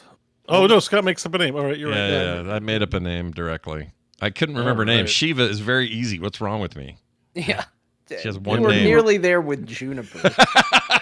How did I not get it with Juniper? It's so obvious now. All right, sorry, Beau, continue. Yeah, anyways, so there's this Goro guy, and basically he's like one of the characters you play in Zero. And having just played Kiwami like a 30 minutes, I was like, oh, he's an antagonist in this game. He's beyond an antagonist. There's this mini game, like a series of things to accomplish called Majima Everywhere. Okay. And Yeah. he's literally everywhere. He is hiding in trash cans, under under street cones. He sends me weird text messages, and I show up, and he's breakdancing, and then wants to fight me, or he's in the bowling alley. Sometimes he just creeps up behind me and puts two hands on my shoulders and goes, "Want to fight?" He constantly wants to fight me to get me back into my Dragon of Dojima top form. Sometimes he dresses as a cop, and he asks me to have contraband on him so that he can arrest me and we can fight. Okay. He's like Bill Murray. Yeah, this is No, weird. he challenges me in mini games. You remember Pocket Circuit Racer, John, from Yakuza 0? Yeah. Big deal in Yakuza. Yeah. Goro comes to play with you, and he gets super into Pocket Racer. I'm like, oh, this is new, interesting lore. I thought Pocket Racer was only a Kiryu thing that the rest of the Yakuza wouldn't understand. But no, the Mad Dog of Shimano is now a Pocket Circuit Racer too. And it's way better than I thought it was. But the thing that slowed me down in the game is that as you level up Majima Everywhere, you can't go 2 feet without him popping up. Like I literally fought him 4 times on the same street trying to get somewhere. It's nonstop. It's incessant. It's borderline trolling. Like at this point, Majima is literally everywhere. But you know what? I love it. I can't complain about it. But it's making the game take longer. So all that to say is I'm having a better time in the game than I even thought I would, and I'm trying to get side stories done, and Majima is a big part of that. I love the man. That's so funny. Do you think that are you right? You're not ready to rank it compared to the recent ones you played. Otherwise, not ready, but it's like, I mean, it's aces. I like them all. You know, I definitely think like the side stuff I won't do, like shogi and blackjack and poker. Like I'm glad it's there, but I won't do it. And there's like definitely like low tier quality stuff that I still do, which we're going to talk about in a minute.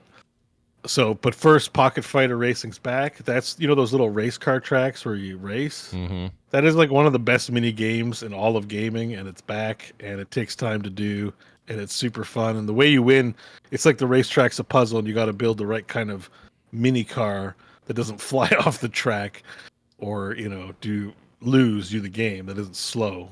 Yeah. And that's just a really fun mini game. So Pocket Fighter Racing's back. But the interesting thing, and it's not that interesting, it's just it looks like they threw it together because there's a cat fighting mini game in Yakuza 0, and I think they brought it back for the remaster. It wasn't in the original game. Is Beetle Bug Battles Messicking. Whoa. And what this is it's really scantily clad and voluptuous women dressed up in beetle costumes in Pokemon cards, and there's a bunch of kids that are really Did you say beetle costumes? Like the Beatles? Or like literal beetles, like wasps and like bugs, like Okay. insects, but it's called Beetle Bug Battles. All right. But they're scantily clad, you know, with voluptuous breasts, barely anything, you know, just like very short shorts, but they got like a beetle hat on or a wasp hat, and it's kids playing it, right? And Kira's like, what are you what are you playing? It's like, we like Beetle Bug Battles. And he's like, I'd like to give it a try. So now I'm collecting all the Beetle Bug cards and then battling. And it's like, the moves are gratuitously sexually suggestive, obviously. But it's just fancy rock, paper, scissors. But the funny part is that they're on Pokemon cards, which just makes me laugh all the time that, you know, these kids are really into this serious game about friendship. Sure. Like it's that anachronism where they'll have like something really perverted, but they'll say it's about friendship and love, and the story will be about, you know, bringing friends back together and mending fences. And it's Do hilarious. you think that's how they get away with? Because some of that stuff is obviously a little sketch, but then they act weird and innocent in the game about those things, like the diaper scene and the yeah, I mean, there's something to be said about that. Like, I think the later games have definitely evolved with the times in terms of being open about it, and like, there's nothing wrong with sexuality or celebrating that stuff either, right? Like, there's this sort of middle ground. So, get away with it. Like, yeah, like they're not they're not like, yeah, let's just show people edging, right? Right. Like, it's kind of, Call back. you know, they kind of try to find this way to make it wholesome but also enjoyable. Yeah, like get away with it. Like it's so weird. Like one of the grossest things I hate is in the game they have you go to a host club, and all a host club is, right? It's like it's not prostitution. You're not touching or having any sex, but you can hire someone of the opposite gender to sit at a table with you and laugh at your jokes, but they still get to be themselves, you know, even though they're entertaining you and you're a customer. So there's this mini game in this one where you got to navigate that and sort of pick the right dialogue options. And sometimes I hate you're saying things that Kiryu might say, or you're saying things to win the game, but you're not being genuine. So I fall prey in those games where I just say what I think, and then it turns out to really lose me the game, and I get irritated by that. You know, Sure. So I don't like social games where it's like you got to tell people what they want to hear, because that's like I feel like that's a sociopathy trainer. It's like, you know, it's like no. Like I'm gonna be myself, and if you don't like it, well, we can still be friends. But you know, I'm still gonna make my answers. I think part of what Yakuza manages that, you know, first of all, they aren't weird about it. I think we have a tendency to make it weird, and then that just it just snowballs from there. But I think in addition to kind of like the earnestness that Beau talked about, like the guys who wear diapers, as ridiculous as that storyline is, that it's just this big mafia family that's likes to be dressed like babies and treated like babies. Right. Gives one of the most heartfelt, like earnest speeches about the difficulty of like being a new parent and the stresses of working and having to take care of children and the demands and the self-doubt that will creep into your head while you're trying to take, like, it's an earnest monologue, and it's touching as hell, because the whole idea is that there's a guy who's just like, he's worried that he's not doing enough for his family, and he's worried that his wife is just disgusted that he's not bringing out enough home, and she always seems so tired, and he doesn't feel like he's doing enough because why is she tired when all she has to do is take care of the kid, and he's having to earn the money and all of that. And they just deliver this really heartfelt speech to him about like, hey, she's working too. It's, you know, it's not easy. Children are difficult to care for and all of this. So the earnestness is there. But I also think like it does it with its tongue firmly planted in its cheek, and everybody can see. Like, you have to be incredibly disingenuous to see the stuff in Yakuza and go, no, they're trying to send a message. Like, they so obviously are not. And even when they are, usually it's not the message that would be the bad message anyway. Right. They're not saying, like, no, you all need to go out and go to host clubs all the time. And, like, this is the best lifestyle in the world. Like, everything about it is so over the top and cartoony that I do think, like, I'm sure it puts some people off because there's a wide variety of people in the world. I mean, it But does do those you things. Like at the end of those host missions, once you finally got an S rank with the girl you're seeing, you get a live video of, you know, a Japanese woman in like a swimsuit rolling around in a bed trying to look cute and, you know, pushing their boobies together and doing weird things. like as soon as you're like, oh, this is very wholesome, you're like, this is, how do I explain this to my mom if she walks in? Yeah, but it's, you know, again, it's like you got an S rank at a social interaction. Like, and it's also, I will also say this, it is incredibly cringy. And it's cringy in the way that, like, when I saw what they did for the dating mini game and The Man Who Erased His Name, I immediately called my wife in and was like, you have got to see this. This is the most awkward, painful thing to watch you have ever seen. You marvel at this with me. Like, and you don't do that to something that you feel like is giving you an earnest message of support. It's goofy. It's always goofy. Yeah. And the dating mini game in the newest one, like you're just as likely to end up with a weird FMV lady as you are a banana, or I'm sorry, it's not a banana, a palm tree mascot Oh, that's creepy. Sam Riegel's in there with you, basically. Yeah, you end up with Vic Sam Riegel in a palm tree costume. Wow. All right. Well, that's the reason I ask, because I feel like the game is weirdly uniquely positioned to have cringy moments that should be awkward, and somehow they're not, or somehow they're, I don't know, they're consistently charming, even though in any other context it'd be like, why this diaper thing is horrible. I don't want to ever see that again. The game presents as like a real world crime game, but then is actually just weird, and it doesn't bother rationalizing or explaining it. It's just like, yeah, you're like, what exactly did I buy? But it's enjoyable. So nice pullback though. Crying game. I haven't heard anyone mention that in 100 years. Is that the movie you're talking about? Crying game? What? Crying game. Didn't you say crying game? Crying game. I thought you said something about the crying game. Did I not hear that? Am I going crazy? Chad, I'm going crazy. Yeah. Do you smell toast? I kind of do. No, Chad's agreeing with you. Chad's saying Beau said something about crying game. Yeah, did I? So I'm not crazy. I really heard that. All right, then my mouth did not. He said crime game. That's what it is. Crime game. Crime game. I bought this modern crime game. Got it. This, Yakuza. It's like, it looks serious if you just watch footage from the MSQ, and it is, right? It's right. Right. It's like, a Japanese movie, but in video game form.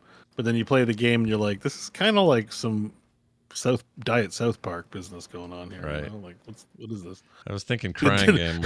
Did the South Park guys write this mini game? Like it's like, it's kind of what it feels like. And you sort of go in between both, and they don't bother to explain it. It's just intentionally anachronistic, and you just got to live with it. And once you've played 4 of the games, you're like, this is normal. So that's where I'm at. All right, fair enough. Overwatch, though, that's a very different game. Tell me about that. What's going on there? Well, we talked about a lot of last week. I don't have much new to say other than, I bought a battle pass. Because I wanted a mythic item. There's a sweet Reinhardt mythic weapon that when you press the reload button, you just flip his hammer in your hand. And when you get kills, it gets more and more fiery and breathes fire. And also like leaves a nuke spot when you kill people. Like, it's pretty extra. It's very cosmetic. And the battle pass is only $10, and I'm like playing a lot anyway, so I'm like, let's see if I can't fill this thing out. Sure. And got me playing a little more than I think I might have normally. But I do want to ask about that though, because as somebody who just a couple weeks ago, and the new season is literally starting today, and only a couple weeks ago did I finish the battle pass for this season of Fortnite. Did you play a lot of Overwatch, or is it pretty easy to complete the battle pass? I did play a lot, but here's the thing about so there are daily quests and weekly quests, and the weekly quests are worth a lot, and they store. Okay. So if you've missed it's like, let's say it's 12 weeks a season. Yeah. And let's say you're on 10, which I was. I can still earn all 10 weeks of those weeklies. Oh. Okay, so, that is the same way as Fortnite. So it ramps, they don't cycle off. It ramps up, and if you start late, you have a way to catch up quicker. Yeah. Yeah. I would say I played a lot over the past 2 weeks. Sorry, I got a drink. It's all right. You got a, dry throat. But I got a little dry throat. It's bugging me. But I would say I played a lot. But I think in other games, I don't think I would have made the battle pass. Yeah. But I kind of, once I started going for the mythic skin, because you get 10, so the full mythic costs 80 mythic points, and you earn them 10 at a time every 10 levels of the pass or something like that. So once I was at like 40 or 50, I didn't buy it till I was at like level 40 or 50. Then I'm like, well, I might as well buy it and get my good shit. And then I'm like, now I want the full Reinhardt thing. So I kept playing. So the Reinhardt, okay. So what's going on with the Transformer stuff? Is that still active? It's just gone. I complained about it last week. Oh, so that's like, done. We found out about it. I don't know if I can directly say that marketing worked on me, but I watched it and thought it was cool. Something made me play Overwatch. Yeah.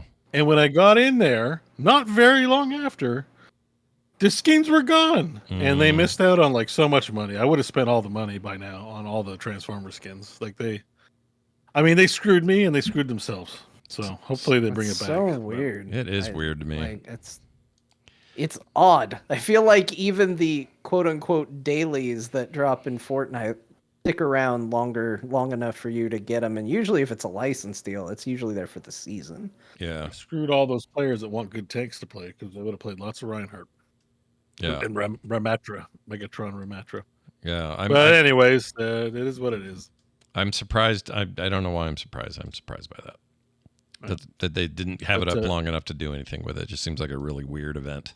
So I've switched a character that I've mainly been focusing on, which is Hanzo now. I'm getting pretty good. I got a pretty good compliments from enemy players on my Hanzo play. I went even to the practice range and everything because I want to one-shot people from miles away with a little dinky arrow. He used to be the spammy guy. He's not the spammy character anymore. I mean, no. He does have the E where he shoots 5 arrows really quick back to back. But it's just 1 arrow at a time, right? Yeah. I mean, you kind of do spam it, but you got to aim it a little bit above their heads because the arrow arcs, right? So you want to hit their head because it does a ton more damage. Yeah. You don't want to shoot it fast because if you draw back, you get maximum power on the full. My memory of other people being Hanzo was just that they were always. I just felt like you didn't really have to aim for the headshots they were getting. You know what I mean? Like just kind of from close. It's still tough. Like it's tough if you're under pressure. The game's a lot more aggressive, I think, than it used to be. And then it's 5v5, and the tanks have been buffed significantly. The tanks will generally like chase down any damaged character or any single character that isn't a tank and wipe them out. So it doesn't feel like I spend a lot of time close to people. It's more like Heroes now where I'm like, I am the damage dealer. I stay in the back and stay safe. Yeah. Unless I'm, Reaper or Tracer or Sombra. Apart from that, I really don't want to be going and sneaking up because their tank will annihilate me. And there was our Heroes of the Storm mention. Oh, shit. There it is. Card. Put it in. Damn it. We have a line yet? You have a connecting line yet or no? No, not yet. There's no bingo yet. Dangerously close. Okay. Here's the Storm mention. Where's your cat tonight? Hanzo is in. He's more spammy for sure in Heroes. Maybe that's what I'm thinking. I may be just conflating him with Heroes. Yeah, because scatter arrows no longer a thing, but it used to be a thing where it would go everywhere, but it's still a thing in Heroes. Yeah. So yeah. Tell us about Cyberpunk 2077, a game that's this is a thing. Yeah, I'm excited. So I haven't got to the X Pack yet, but I've started loading it up and playing. I've had like 2 or 3 sessions now where I go in. I've done all the side stuff. I'm like level 50 something. Like I'm ready, but I just haven't done like the Judy River, like those side missions and the few big ones. But I'm pretty close to like getting it done. So I just got to sit down, have a good session, get those done, and I'm pretty much right into the X Pack. So I'm kind of hoping next week. But I have been playing more, and the game really is a vibe. It really is fun. Just even being in there for a few hours and having it rain and helping out my favorite vending machine was just I just you really feel like you're in Cyberpunk when you're playing it. And I just kind of felt the warm embrace. Yeah, I love that world so much. It's really good. I keep seeing that I have it installed because every now and then I'm like, why do I have GOG running? And I open it up, their little launcher. Yeah. I open it up and I go, oh right, because I have Cyberpunk installed right now, and I go, I should play I should play Cyberpunk is what I should do. I just get an urge to play it. Honestly, I get the same way about Witcher 3. Not because I want to play through Witcher 3 again, but there are just some there's just some vistas and environments in Witcher 3 that I just like being in and just like seeing. Like there's something about watching a storm roll in from like that Baron, like where the Baron lives, his little town. I don't remember what it's called. The Bloody Baron. And you just watch that that storm roll in and the trees all start to sway and then thunder and lightning. Like they really did great animation of like weather patterns moving in and over the place. It just makes you suddenly feel like you're there. Yeah. Oh my gosh, this is. It almost feels like VR because you're just like, I swear I can feel it. I can smell it. Yeah. Like I know what this world is like. I feel the same way about Cyberpunk. It doesn't smell good. No. But I'm happy to be there. Yeah. The thing about The Witcher, you mentioned it, but the way that weather makes me feel, it makes me want to never leave that side of the world, because that's the only place that really stays windy like that all the time. You get rain and other like environmental stuff in other places, but there's something special about that. And when it starts blowing, I'm like, is this really a game from 2015? Freaking, that was awesome back then. Holy shit. Well, that's good. Oh, yeah. So, Beau, you do want to get to. You're not doing a fresh run though, right? You're just. No, I'm not doing a fresh run. So like I am on the cusp. I'm edging the expat. See, now that's the context in which I would have used that last time. Accidentally. Whenever I say that, I'm conscious that like in my mind, I'm saying a sex thing. Everyone listening is going to immediately go, he said a sex thing. Yeah. Yeah. And you would say it and not think that. You know, you feel a bit of shame, or like if I say big titties, everyone's going to think something about me. You know, especially a bunch of strangers are going to be like, that's a guy that can say big titties with a straight face, right? Like, sure. Oh, he's that kind of person. Yeah. So when I say edging, I feel the same way as if I just blurted out big titties in a room of people I didn't know. You know what I mean? Yeah, no, I but get it. you don't feel that way, which is interesting. You're like, yeah, it's just a word, like edging. Like, my feet were cold. I wanted to put socks on, but I waited an hour and edged my cold feet. Yeah, because you put could the say socks on later. You could say like, you know, like it's not a sex thing. I just edged it, dude. It's like the Icarus got too close to the sun. He is edging the sun. That's how I would say that. Do you know what I mean? Like, So what's unclear to me here is if I am the default way and you've been going around saying edging and looking like a weirdo without realizing it, or if I'm the gross person and edging's a totally normal word and I'm gross. Like, I don't know which is true. and maybe it's better if we just leave it unknown. But you know. Well, right. I don't know that I feel more enriched having said all that stuff. I don't either. I apologize, maybe. Yeah, no, it's all good. May we edge closer to understanding. That's what we want. Well, we're edging closer to our break. That's right. We're going to take a break now that we've come this far. Anyway, that'll be this break. And we're going to come back in a moment. And when we do, dear Martha. Oh, I haven't done a topic. I should think of one. Oh, 5 or so minutes. I have 5 or so minutes, depending on the bingo card. Also, we got some other news of note we're going to talk about, and a text for Beau. All that coming up shortly, so stay tuned. Yeah. What? Dude, your cat is serious, dude. Your cat is serious. That's what I mean. He was meowing at me like crazy. I mean, I knew it was going to score a bingo point, but I mean, he wanted attention. He like sometimes he just talks to me. Yeah. And then I pick him up, he stops talking. There you go. Cats. I figured you got what you wanted, but then you're like, get me the hell out of here. No, it's freaking cats, man. Away. Cats are the worst. Yeah. Cats are strange. They're dumb. Creatures. All right. I'm going to bring us back here. And we're back, everybody. It's time for Dear Martha. And here's the deal. I'm making this up on the fly here. We're about to see the launch of a major MMO expansion. And I really honestly don't know what his reaction would be when he writes home to Martha about the imminent arrival of the first time they've ever done this, a trilogy of games being told over a couple of years. You know, this weird new Soul Saga story thing, World Soul Saga. So how would he react? All right, you got it? And you thought I was the best person to deliver this message, huh? Yes, you're the one, because I want to hear. I realize the risk I'm running. I realize it. But we're about to find out as I hit this button here. Nope, that's quiet. This one.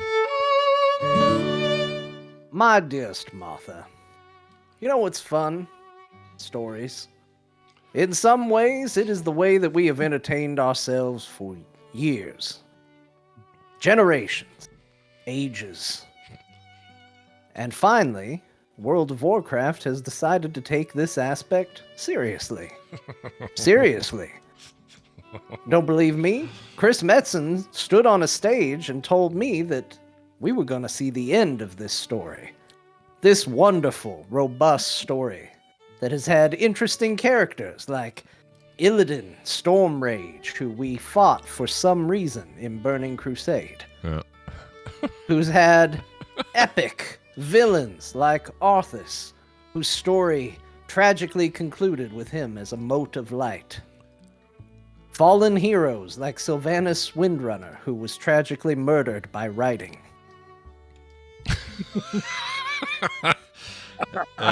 Zing. Yeah. And now, finally, after the jailer's machinations set all this in motion way back in Warcraft 3, we're going to get a conclusion to this wondrous tale. Sure, all the characters we like are gone, or sad, but... Sorry. That's an Anduin jibe, and I appreciated it. It was good. But those that remain, we're gonna get some closure for them. Whether it's Dad Thrall, Saduin Rin, or I think Jaina's still around sometimes. Yeah, she's around. We will finally know Jaina's what the future holds for these fantastic 3 characters that are left. And maybe new ones that might get introduced along the way.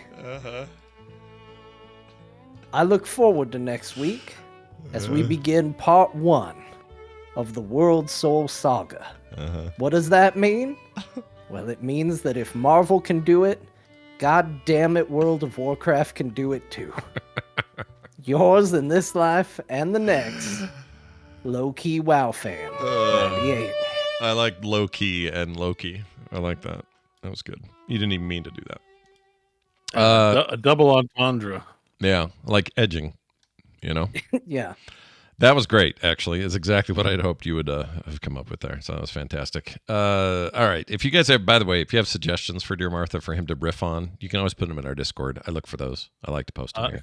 Can I ask a question? Sorry, a little bit unrelated, but was the mid-show break longer than 5 minutes or no? No, you got here right in time to be okay, so we don't have to use that one. Yeah, you saved it. Yep. That's how she goes, how she goes, and how she goes. We weren't. That was a great Dear Martha, by the way. It was excellent. Very, very poignant. It was one of the best, and also really gave Thrall the short stick, didn't it? Sylvanus. Sylvanus. Sylvanus was killed by writing. Of everybody I know who calls her by the right pronunciation, you do it the best. But in this one scenario, you called her what'd you call her? Sylvanus? Sylvanus, like Vanna White. But I know he knows better. Yeah, he does. That's why it's funny. I think it was just a flub in the moment. Like John doesn't flub as hard as we do. But that's an epic tier flub for John. No, I pronounce things differently during Dear Martha. That's why I always say comrades. Oh, look at that. He's a method actor. Yeah. That's Dear my Martha point. letters get things pronounced differently. Listen, I research my role every week. I don't know if it's accurate to the accent. I don't care, but Dear Martha gets things pronounced differently. Yeah, gotcha. And that's why she gets things done. Or he does, I guess. Whatever. We don't even know what your real... We get a different name every time, but Martha didn't marry 50 people. Martha married one guy. So who's the one guy? If you had to choose a name, the one guy without a moniker, who is Martha's husband? Well, there's many Marthas. Let me tell you about the multiverse. Scott. Finally, Core can enter the multiverse. The Civil War is finally getting a multiverse. The Civil War of 1812 is finally getting the multiverse era. Also, the many Marthas sounds like the many mothers in Mad Max Fury Road. I appreciated that as well. All right, let's get down to it here. We got some extra news that happened that we're going to talk about briefly. We always say that, but we don't. But let's try. Let's see what we can do here. Fortnite and Disney What? Oh, sorry. What'd you say? Why do that to us? Why even put the pressure on us? Fortnite and Disney partnership on full display during the D23 Disney Pixar Star Wars Marvel thing. They are all way in on Fortnite. There's all that stuff coming. I thought, this is crazy. Surely we'll never see Disney characters running around with guns in Fortnite. And to be fair, not exactly, but there are 3 Disney skins that are confirmed for Fortnite. They're putting in Cruella de Vil, Captain Hook, and Maleficent. Oh my. So all characters that I guess you would be okay with having guns. Oh, villains, because good guys can't do the guns. I was wondering if Mickey Mouse was going to be running around with a shotgun just shooting people when they were like, no, we're going to put Disney characters in Fortnite. But no, so far it's just villains. Pixar, not the same deal. They're going to put in the only ones confirmed so far is Mr. Incredible, Elastigirl, and Frozone. So they're going to be running around doing it. Yeah. Um, and they also announced a new Incredibles to coincide with that. So. Oh yeah, that's true. They did have that. Star Wars, I did spend money on this. Oh, because if you know John lore, you know that this skin was going to get me no matter what. They added a IG-11, which is essentially the same thing as IG-88 skin to Fortnite, and I jumped at that. Of course, you as did. Somebody who the toys I played with as a kid was Boba Fett teaming up with IG-88. That was who was fighting around the bathtub when I was a kid. It was just those two, like buddying up. So they added that. They added a Grogu backpack. So if you want to run around with a small child on your back while you're getting shot at in Fortnite, you can do that. Yeah. It's very cute. And then the new season is going to be Marvel themed. So tons of Marvel stuff getting added this season as well. So what it seems to me, I could be dead wrong on this, but I think Disney has come around to this idea that they didn't need their old studios. They shut most of them down, and they're happy to push their IPs to big, successful platforms. Those platforms are happy to have them, right? They don't need to make their own shooter featuring a bunch of Disney characters, which I think 10 years ago would have been their plan. But they have one. Do they? They have a Disney shooter? Rivals. Oh. If I was NetEase, I'd be like, dude. Yeah, but that's them doing that's exactly what I'm talking about, though. They're saying, well, now we take all our Marvel people and we have NetEase do a game, and then we take all of our Star Wars IPs and we have Ubisoft and Quantic Dream making a game, and they're just spreading it around. And I think that's it's probably not a bad thing, but there's a little bit of upstaging maybe happening when like the number one shooter game is getting your content getting aped. Also, I watched this announcement in Fortnite. Oh my lord, that's like better than from the comfort of your Fortnite client. Of your yeah. I was like, it was just a lobby you could join. It was like, hey, go in and watch our D23 announcement lobby. And it was like this giant arena of people looking up at a screen. And you could run around and collect coins while it was going on. If you're the kind of person that needs to be doing something while all this is going on. Or you could just sit in a chair and watch the announcement play out live. And it was really dumb, but it was kind of cool. All right. I think this is all good. We're still mad here locally at Disney because Disney's had all their studios here and they've laid everybody off and it pissed the whole freaking city off. But this is probably better for their bottom line. So there you go. Dragon Age, the Veilguard, got a new trailer and a release date, and it looks way better than our first look. Also has a collector's edition that doesn't come with the game, but it's actually okay, says John. We'll talk about that in a second. Halloween is the date. Halloween Day for Dragon Age. I'm like 50-50. I'm edging a little closer to maybe giving it a try. Now, when you say edging, please explain which version of edging you mean. I'm tiptoeing closer. Okay. You're tiptoeing. Okay, well, that's the way I would have meant it. I actually didn't do that on purpose. Oh, you did or didn't? That one was that one came out without any intent to make jokes or anything. Okay, fair. See? He said it so many times, it's just I legitimately ejaculated when he needs to talk about Yeah, you ejaculated it in the literary sense. Right? Yeah, not ejaculate. I just ejaculated. Although they do write that, right? For Harry Potter says it. Books. Yeah, there's a part where Ron will yell in class, and it'll say, "I'm angry." Ron ejaculated like that. Yeah, and it's very unfortunate. Yeah, that's in the books. Did we ruin ejaculation too? Was that just a normal word before it became what it is? No, I think it means the same thing in both cases, but because it makes grown men giggle, I think it. You don't typically do it. Yeah. I guess I wonder. Okay, I'm not a writer. Okay, but let's say if I sat down and wrote a book today, I would never use "he ejaculated" to mean talking. I mean, because I would not do it. I would be like, this seems too confusing to me. Also, despite what your elementary school writing teachers told you, not what you're supposed to do in writing. No, you're not supposed to ejaculate. You're not supposed to come up with a creative way. You're just supposed to say said.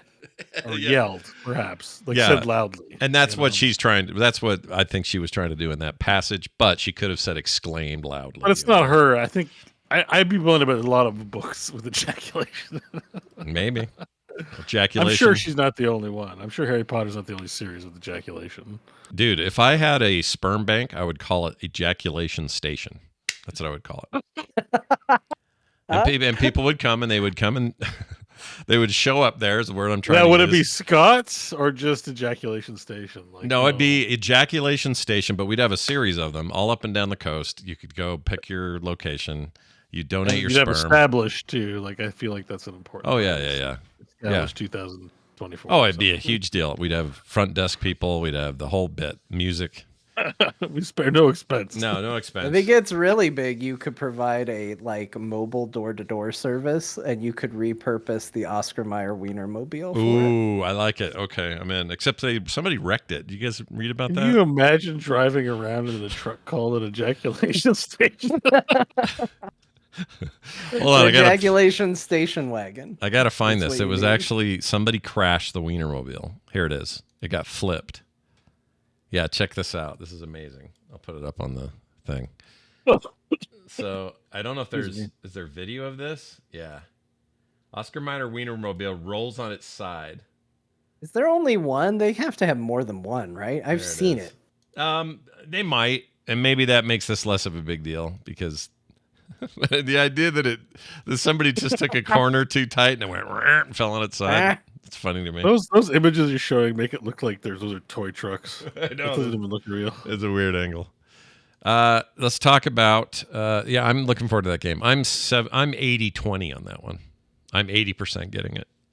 20%. You're on 80. Okay. Yeah. It's moved up for me. This trailer showed me what I wanted to see. Like this looked more like Dragon Age. There was blood. There was violence. Yep. There was a bunch of people looking like at any second they were going to get it on, and that's BioWare. Like that's the BioWare that I fell in love with. So this is a major glow up in my opinion. No, I'm still, it's still got that shitty bald elf. Yeah, but he's I know people love him because they've played the DLC or whatever. I know he's like a important character to people that got way into Inquisition. I just hated him and I never played the DLC. So the fact that the story surrounds him, I'm just like, ugh. I do get why he's important though. That 6-hour lore video I watched explained it really well. So. But it centers around him in a way that isn't the same as you're having to. I mean, he's not going to be in your group. He's like almost a villain. It doesn't look like. I thought the entire game was going to be chasing him down. This makes it look like no, you deal with him pretty quick and then you move on to more interesting things. There's some cool shit in this trailer. I'm kind of excited. Yeah. This looks like my fantasy game of the year, or that I will play this year. That's like a big one. Which, if it's only one, probably the game of the year. Maybe will be the game of the year. Who knows? Yeah.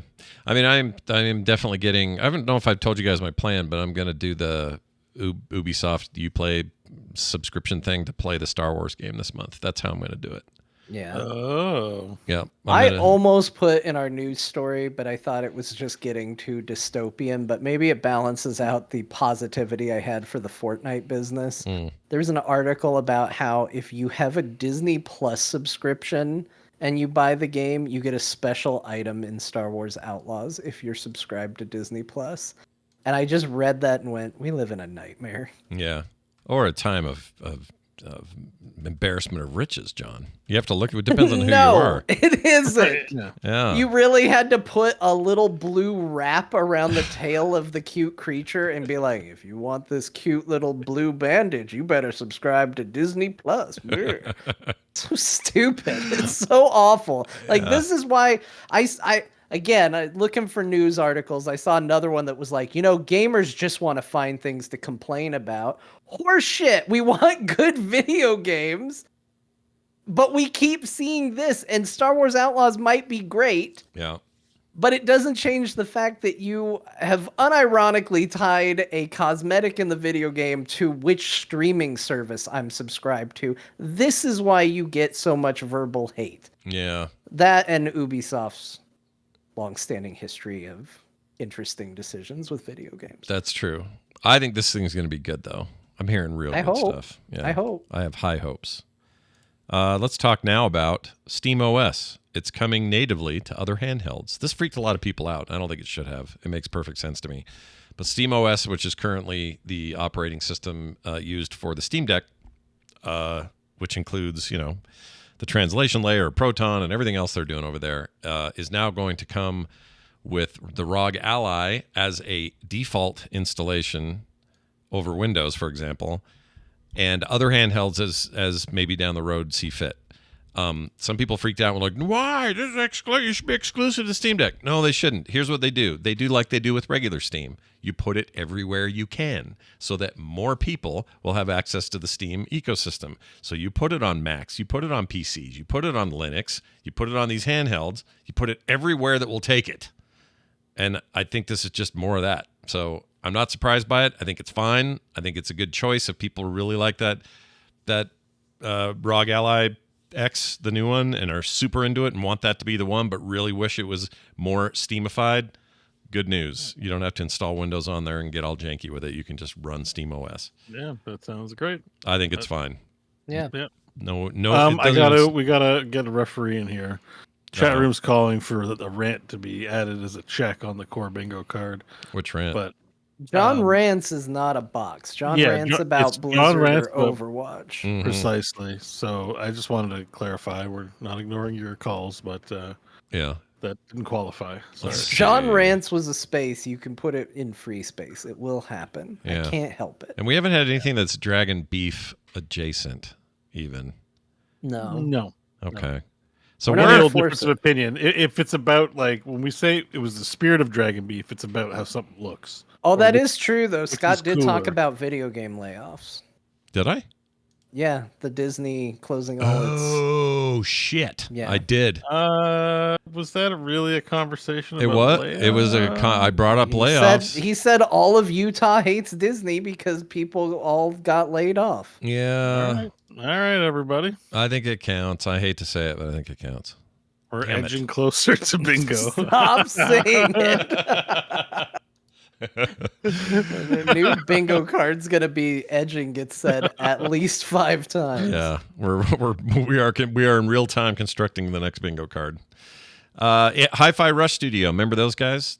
They got shut down by Microsoft. They made a great game, innovated in the industry, and got shut down. Well, they got saved. PUBG's publisher picked them up, and they're now going to be under that. So this is Tango Gameworks, by the way, who got laid off or kicked out, and Crafton, not Crofton. All right.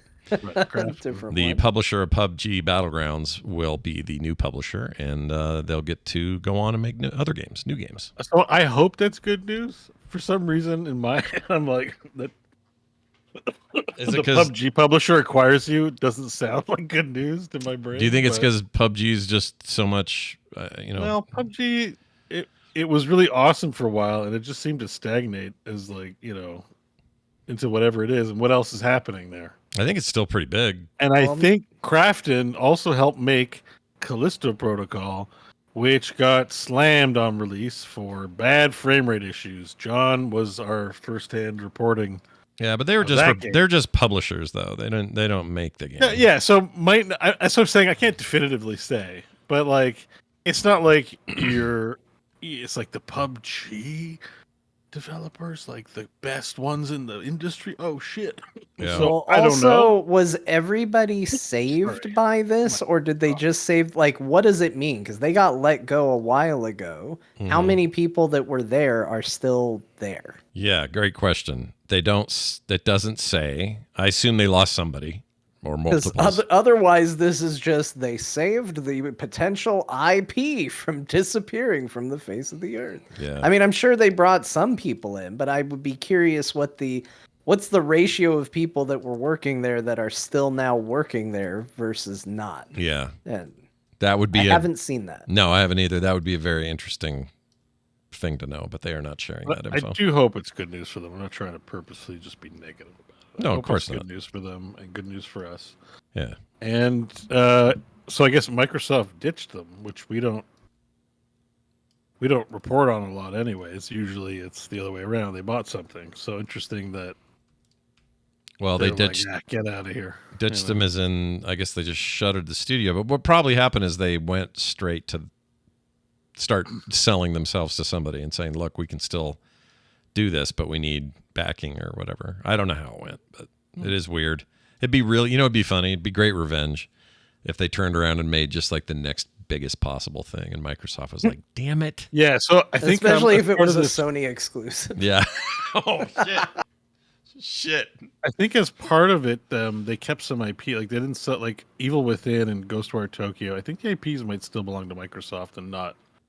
Oh, good point. The developer, but I think Hi-Fi Rush franchise it remains with them. So that game did so well for them. I think number one on everyone's list is like make Hi-Fi Rush 2. Yeah. And if not that, then like you said, come up with the next great big idea from those talented people. So, yeah. Do you think do you think Hi-Fi Rush 2 is like in the? I mean, maybe if they can keep the IP name. I mean, they could. I guess. I mean, if they weren't intending to use it, I don't see because they probably the price was discounted based on what IPs went along with the sale of the studio, right? Mm-hmm. Yeah. So, I'm sure there was a discount involved, but maybe they were. It just makes me think. Well, why did they keep that one but not the other ones? Because Hi-Fi Rush was clearly a big success. So, yeah. Makes me think. We might see another Hi-Fi Rush. I just want those guys to find their feet. That's all. I mean, it wasn't a small thing. I mean, getting overwhelmingly positive on Steam is not an easy thing to do. No, you don't just do that. Especially for a rhythm game. Like rhythm games aren't like, oh yeah, of course it's overwhelmingly positive. They love this genre. It's like a rhythm game to get overwhelmingly positive. That's insane. Yeah. And they also I should play it so I know firsthand. I think you'd really like that game. That game's awesome. I think so too. All right. Yeah. It's on sale, huh? Yeah. What do you think? What do you think, Beau? You feeling tempted? This would get us a bingo square. Just keep that in mind if you bought something. Oh shit! It is a bingo. No, now I got a. You polluted it. We did pollute it, didn't we? You polluted it. You can't remind him about the bingo square. It's on my mind now, though. It's hard not to. Yeah, but I want to buy it now that even knowing that it's metagamed, I'm still like, no, let's get this done. I need to play this game. All right. Well, there's that. Yep. I bought the game chat room, and you get your square. Okay. Deadlock. No bingos yet. No bingos. Not yet. So don't get excited. Deadlock is a Valve game we're not supposed to know about, but has like 18,000 people playing it. I got invited to the beta. I didn't do anything with it because I was busy, but I got an email. And I don't know what that means, but I'm in the email now. Let's see. Valve's gearing up to release a new game in 4 years. We already know a lot about it. This is the one that got leaked, right? So we talked about it when it first leaked, which I think was like early this year. Yeah. And now we're seeing a little bit more of it.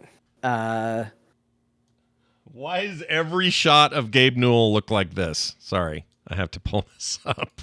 Why is he always this?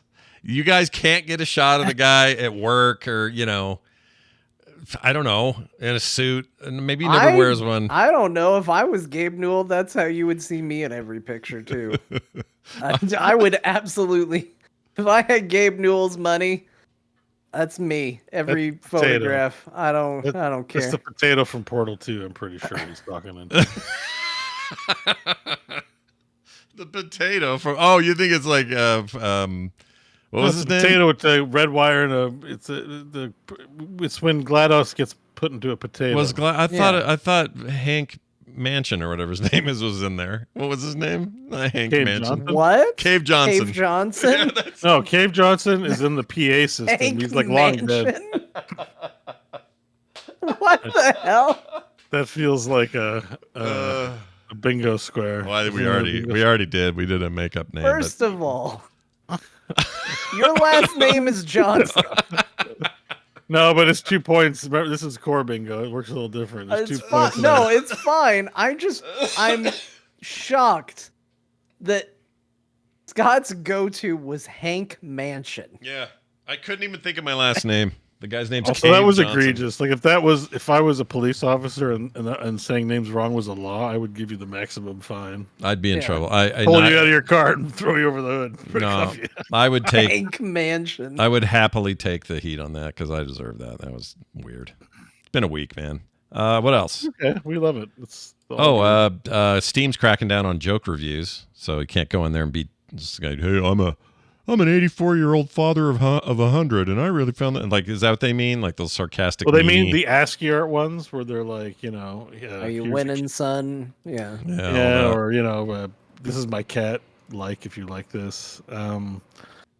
Also, joke like one-word ones. They're also, which is kind of vague, but when they're like, if you just have say some examples in there, but it's like one word and it's kind of silly or whatever. Like, things of low actual review value. They want to actually prioritize people seeing meaningful reviews that people put work into. Like some people put a lot of work into the reviews for free on that. Well, my store. My review for Final Fantasy XIV, which some might consider a joke, remains well regarded and well reviewed. Is it? How does it rank? Is it up in the list there? One of the top ones? I don't know. It's only 48 people found it helpful. 46 people found it funny. Whoa, 48? That's good, man. Yeah. I'll try. I've never gotten 48 of anything on Steam. Hold on, let me see where it ranks in the reviews. Does it show up on the main screen or not? I think I've only ever done one review. I don't remember what I did it for. You've done more than one review, Scott. I've read your reviews. More than one? Really? I check them from time to time. I honestly don't remember doing very many. I find it painful. I don't like doing it. I mean, I'm not saying that people shouldn't do it or should do it, but it's just not my thing. I had a funny Steam experience. My sister came over today, and because we're Steam friends. Yeah. And she was like, "Oh, hey, how's Subnautica?"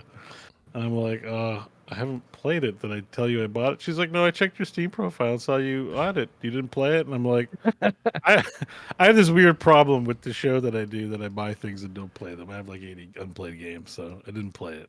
But is that one she gave you or something? Or No, I bought it on my own. But you check someone's profile and like she's not. I don't think she listens to the show. Like she understands what I do, but you just innocently see something on a profile page. You're like, I'm going to ask that guy about that, my brother, when I see him. And then it's like, she didn't really get the context because some people only buy the games they're going to play. Yeah, that's the normal. I think we're the weird ones. I hate to say Scott, it. you've wrote 16 reviews. Have I really?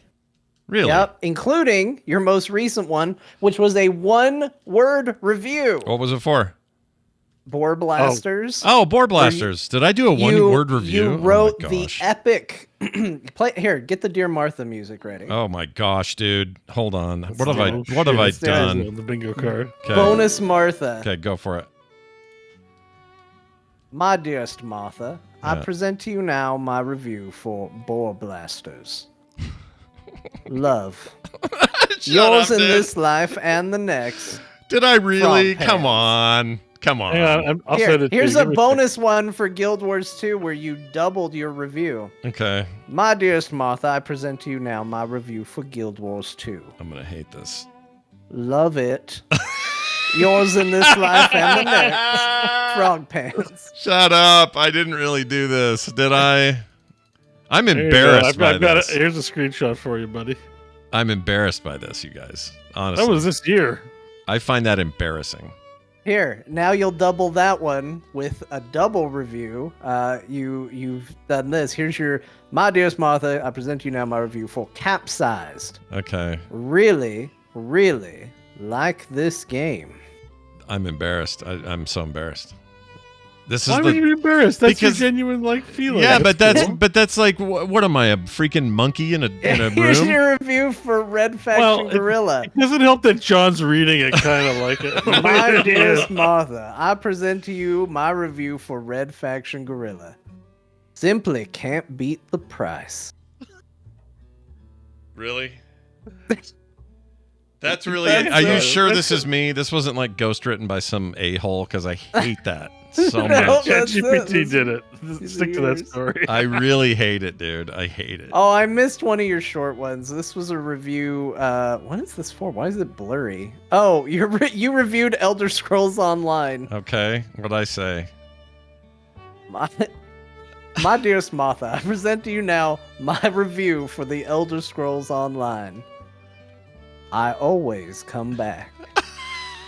I do always come back. I always come back, but that's a stupid review. That sucks. Here, we'll cover one more because so this is the last of your short reviews. I'm so for the most part. Very embarrassed by this. Yeah. My dearest Martha, I present to you my review for Tavern Master. Yeah. Great little sim. Yeah. Yeah. That all I said is just great little sim. That's it. It's simple. It's good. Yeah. Look, I think it's fine. You're getting embarrassed. We're laughing. Yeah. But I think it's fine. You're not a professional reviewer. I think, honestly, of all of these, the only review that's kind of bad, there's two. Love is a little bit weird because it's all lowercase. It's like you were on a time limit to write a review for Boar Blasters, and I'm not sure what limit you put on yourself because it's all lowercase and you just wrote love and sent it. Yeah. Maybe you were just writing something to someone else while your cursor was in the review section. I don't know. But the other one that is kind of bad is the Red Faction one where you say simply can't beat the price because that's going to change. Yeah. So, like, what if they set it to $100? Yeah. Your review completely changes its context. No, this article about Steam cracking down on these should be aimed at stupid shit like what I wrote. That's 100%. I should have said something more than great can't beat the price. What does that even mean? I think it's fine. You shouldn't be embarrassed. Own your reviews. I also you know what else? I didn't know I owned so many reviews. I thought I owned one. I didn't know I had 10 or whatever. 16, I believe. Can I edit those? Do you know? Can I go in? Yeah, I think you can go in and update them. Okay. You could capitalize love, for example. I might say love in capitals. I might go back and say amazing price on sale to the other one. But also great for full price, period, is what I'll write. I don't know. I'll think about it. Guys, it's time for some core. Oh, is there more? You have more? No, I just wanted to see if anyone found any of your reviews helpful. No way. Well, that's not like... There's no way. No, people found your review for House Flipper 2 helpful. What'd I say there? Remind me. I can't get enough of this sequel in all caps. I do like that one. That game's good. See, it sounded better now they didn't read it in that accent. If you would have said, what say this review again? Do it again. Do you want me in the accent or without the accent? Oh, you can do it in the accent. I just forget what the text is. I can't get enough of this sequel. All right, if you would have said, I sure can't get enough of this sequel, you'd be like, I sound like an idiot. Take that, Southern listeners. Take that. Sorry, but, it's... sorry. I'm sorry. My favorite thing, though, is here's the best thing. Go. You wrote, I always come back for your review of Elder Scrolls Online. 4 words for a game that you have 330.8 hours on record of. Fair enough. 330.7 at the time of the review. Yeah. But for Bomb Slinger, a game that you have 1 hour on record of, your review is, pretty sure this is the best Bomberman-like game ever. I prefer it over actual Bomberman games, especially the newer stuff on Steam. Has the spirit of the old stuff, but is doing lots of great stuff of its own. Would recommend for anyone who loves this brand of gameplay. Okay. That's a great review. Yeah. But you have 1 hour in that game compared to this 330-hour game that you were like, that's great. I'll tell you what happened there. I actually have an explanation for that one. I played that game on Steam. That's where I discovered it, and I was in a big Bomberman mood for a long time. So I was just playing every Bomberman game, classic and otherwise. And I bought that one because it was cheap, and I enjoyed it so much that I went, I want to play this. It only supports local co-op was the one thing, and I'm not doing that on Steam really. So I said, where else is this? I want to play this with the kids. So I found it on Xbox. It was the same price, like $5. And so we went there and played that for days. So wherever that play hour count is, that's the one. I basically bought it here to demo it and then never touched this version again. I reviewed it like a weirdo, but then I went and played on Xbox with the kids for hours and hours and hours. So that's the explanation there. Okay. But also, I also sound a little hyperbolic regardless of the whole thing. No, I think it was a fine review. Yeah. I did just give you a Deep Thoughts award through Steam for your love review. Oh, thanks. Wait, that's a thing you can do? Deep Thoughts? Yeah, you can buy an award. You can give reviews an award. You can call them clever, warm blanket, saucy, wholesome. You actually have a couple wholesome reviews for your Bomberman review. Take my points, which is just like, I don't know, they're just throwing points at you. Yeah. A slow clap, a jester, I guess if you're being a clown or silly. Yeah. Fancy pants, if you use the fancy words, I guess. Yeah. Whoa. Yeah. Treasure, wild, superstar, mind blown, golden unicorn, a hot take, hilarious, heartwarming, poetry, extra helpful, gotta have it, mad scientist, Michelangelo, or deep thoughts. Okay, and this isn't like a bunch of other innuendo sex items like edging, right? None of those words you used. No, these are all on the level, and you have to spend your Steam points to do it, so you know they really meant it when they gave it to you. Thank the Lord on high. Yeah. All right, well, that was great. Let's do these. That's a good question. We have a text for Beau. Beau, this is for you. Speaking of consoles, okay? This came from Shanafan. This is John's favorite person in our Discord. He loves talking to Shanafan.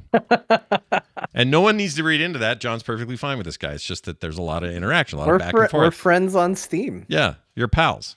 Yeah, we're Steam friends. He hasn't gifted me anything despite his propensity for buying everything. Yeah. Shatterproof's only been a friend for a few days, and he's already like lapped you 15 times over. Shanafan. Yeah, you love money being taken out of your wallet. You could buy me something. Yeah, maybe buy anyway, Shanafan. Anyway, friend of mine on Steam. Friend of yours on Steam. He says friend the of following. The show, maybe. Maybe that's a good way of putting it. He says, I imagine Beau's PS5 has been collecting dust for a while. So when is the Bloodborne playthrough starting? It's only $20 on PSN from Shanafan. I don't know if that's changed since he posted this, but I think it's still cheap. Beau, he wants you to play Bloodborne, one of the most revered Souls-likes of all time. Another From Software classic. Are you ready? Are you going to do it? What do you think? No. Okay, that's what I thought. All right. I feel like I'm From Software out. At least our Dark Souls out. Elden Ring was fun. I couldn't even finish the expansion. It got so boring. You're just feeling... I got so bored of the game. It's not that you're... It's good. I like it. Nothing bad to say. Just I'm not like, oh, that game was good. I want to play another one. It was like, yeah, I'm good for another 3-4 years now, I think. Yeah, I feel like it's the kind of genre that oh no, there's some people that can play forever though. So I don't know why I'm saying that. No, some people really like it and respect. Congrats to you guys. Like, it's always fun to be a fan of something or have lots of a game mode you really love. Yeah.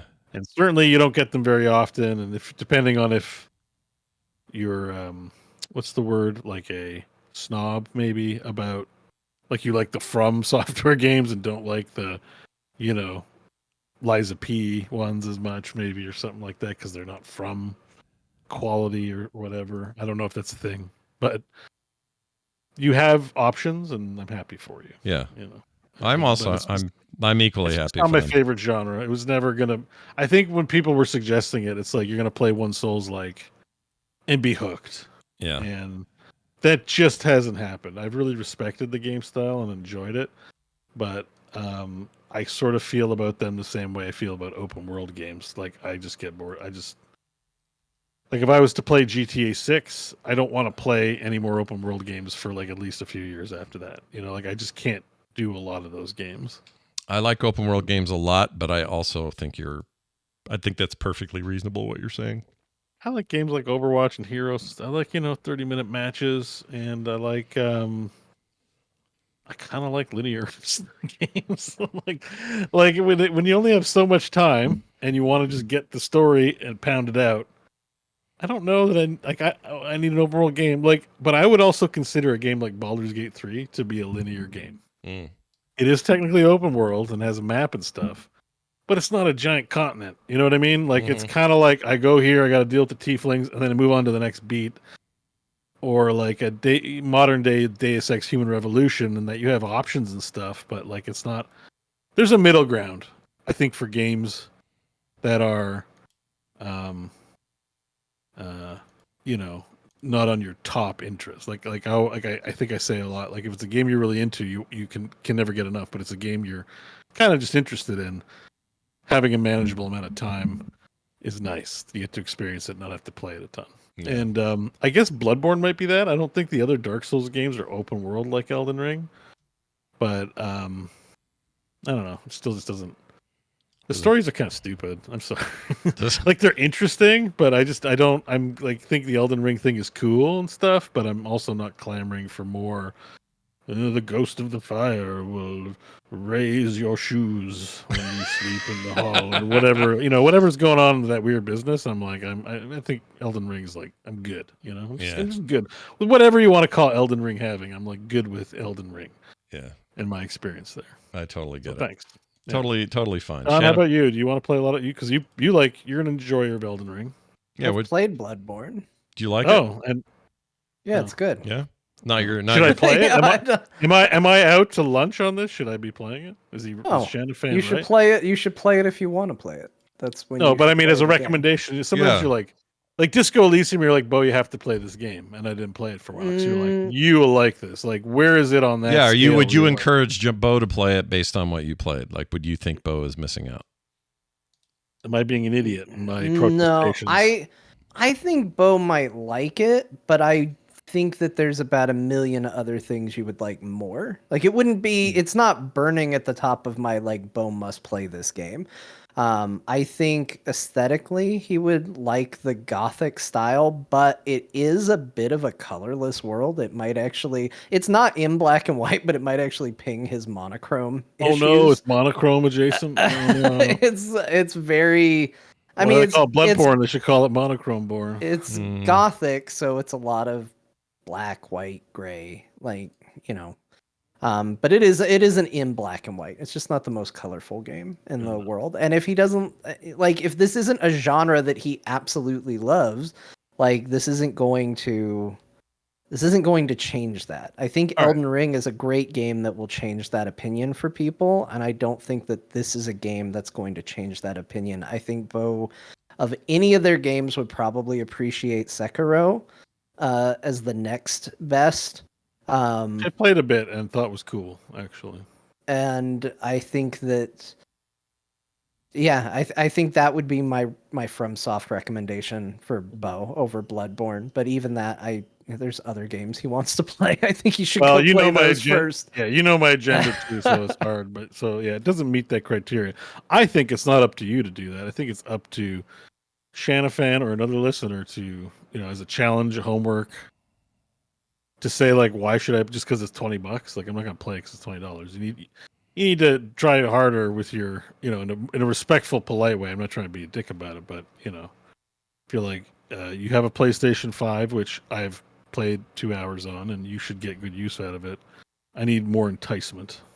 So it's interesting. I think if anything, I should play Final Fantasy. Well, yeah, but basically, what am I trying to say?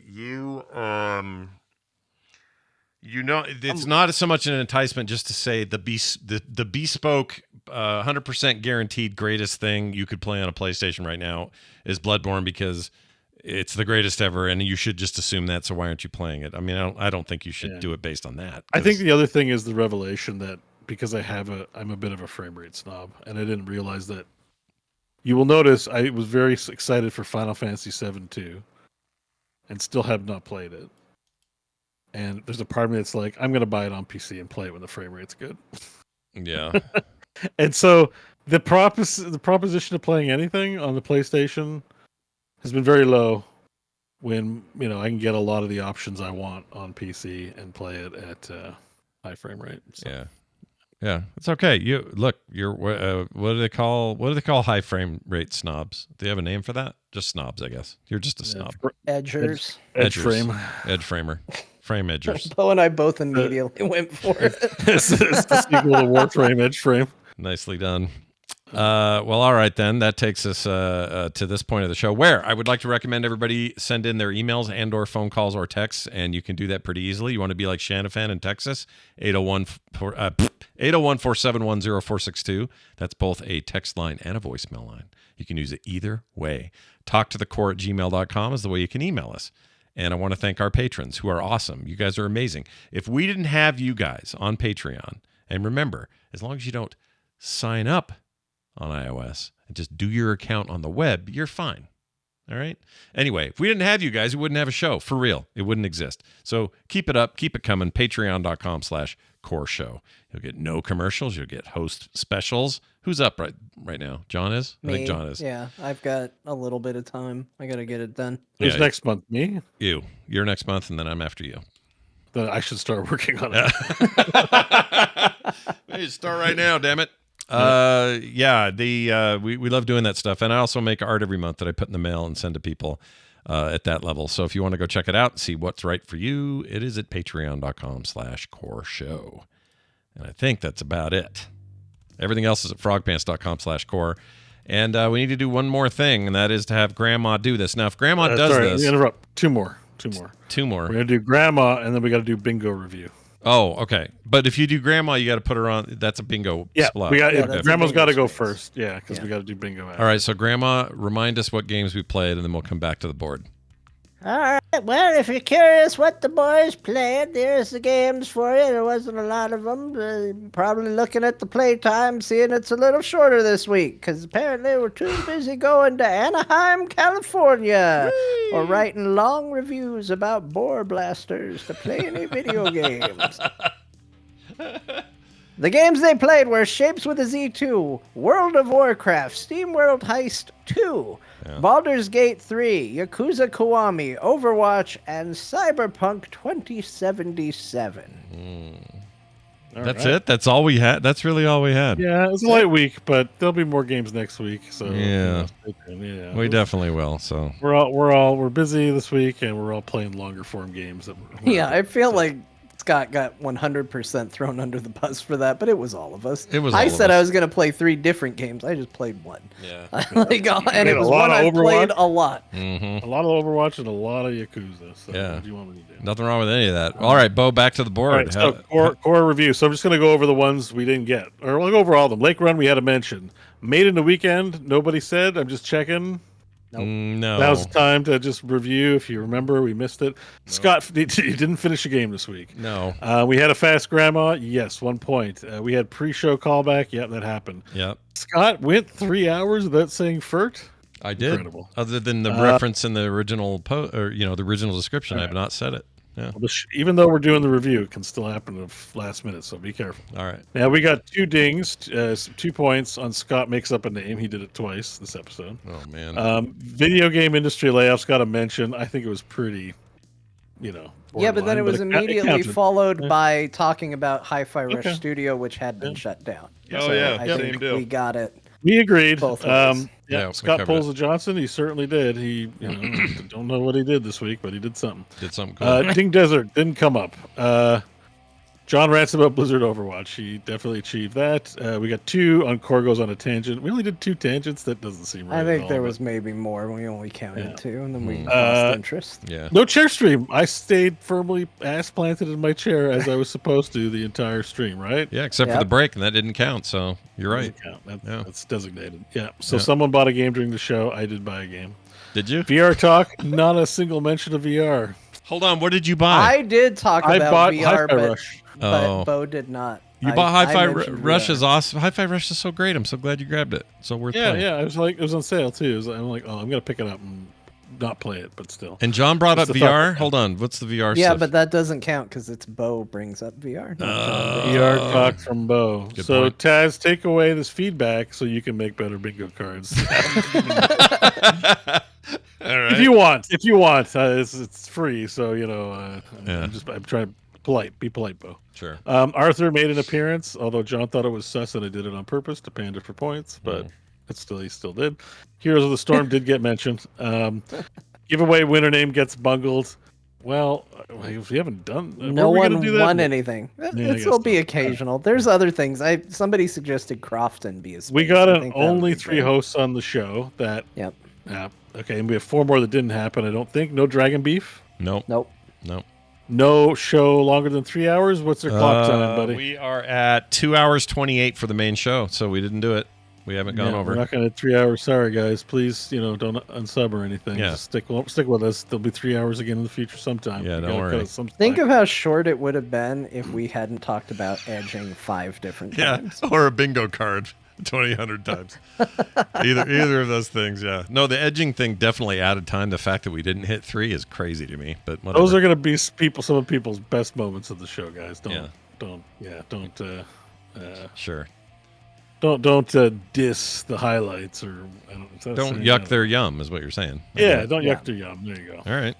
What else? Is that it? Is that all of them? The mid-show break didn't last longer than 5 minutes, which I find shocking. Was but right at about. Yeah. Yeah. And the frog wrestling update. Well, this one's a tough one, Taz, because I mean, either he's doing it or he isn't. So, So the closest we came was if you were Corpo Beau, that's a full line. If he was Corpo Beau, or if I talked Yeah. about frog wrestling. Oh, it frog would've wrestling. been Those are your frog two. wrestling would have given us a diagonal, or Corpo chair Beau stream would've from Beau. Yeah. Yeah, chair stream would have given us a bingo as well. So Does this prove? This just proves we can't get a bingo, or that it's not as no, often? well, I think not this week. Well, yeah. So here's the thing: if we get a bingo the first time, then John's people like, aren't not gonna with that play. attitude. You got to remember the way that developers work is in the loot boxes. They got to like slap you a bit before you get the legendary, right? Mm-hmm. So same with bingo. Bingo has to be a letdown, so that next week everyone's rooting even harder for bingo. I can see Scott's look like we're doing this another week. Look, it's fine. We'll streamline it. I'll bet we get a lot of comments that people had. Maybe fun with we it. won't talk about it as much, and we'll play it silently in the background, as opposed to it can be a chat room thing, but I can leave a smaller version up, and We make could it less all Sure. make notes of it, and then at the end we could say, "How do we do for bingo?" Go through it quick, and we could just reveal if we had it. or It could not. be the And new. once- Yeah, some people think we don't and need once we grandma. I'm not achieve saying a- we get rid of grandma. I'm just saying that for those who are like, well, maybe we try this as a slot in to say, all right, it's the end of the show. How do we do with bingo? You know what I mean? Right, I don't know. right. And I say, like, once we get bingo, then we stop doing it. Like, this is all just about the ejaculating, So it's about the bingo ejaculating. Lift that E off again. This is gonna be the only show I say that word from here on out. On every subsequent episode of Core, I'm banned from that word. I'm self-banning that word. I'm really unhappy with the amount of times I've said that word. Is your mom in the other room going, quit saying ejaculate? No, this that? good soundproofing. She just doesn't know what's going on. That's some edging for you. That's heavy ejaculation. Yeah, right right there's the heaviest I'll of find a new jackets. thing. That was literally just a language thought I had. I really didn't mean.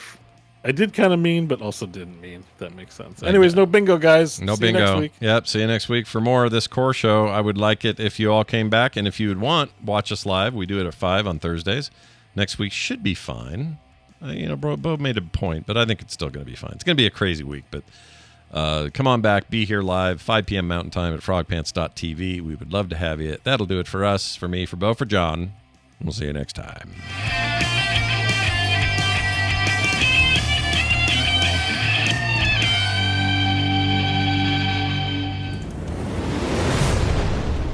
This show is part of the Frog Pants Network.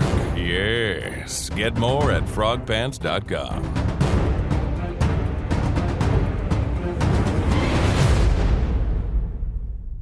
Hey, do you guys want to hear some cool new Coltrane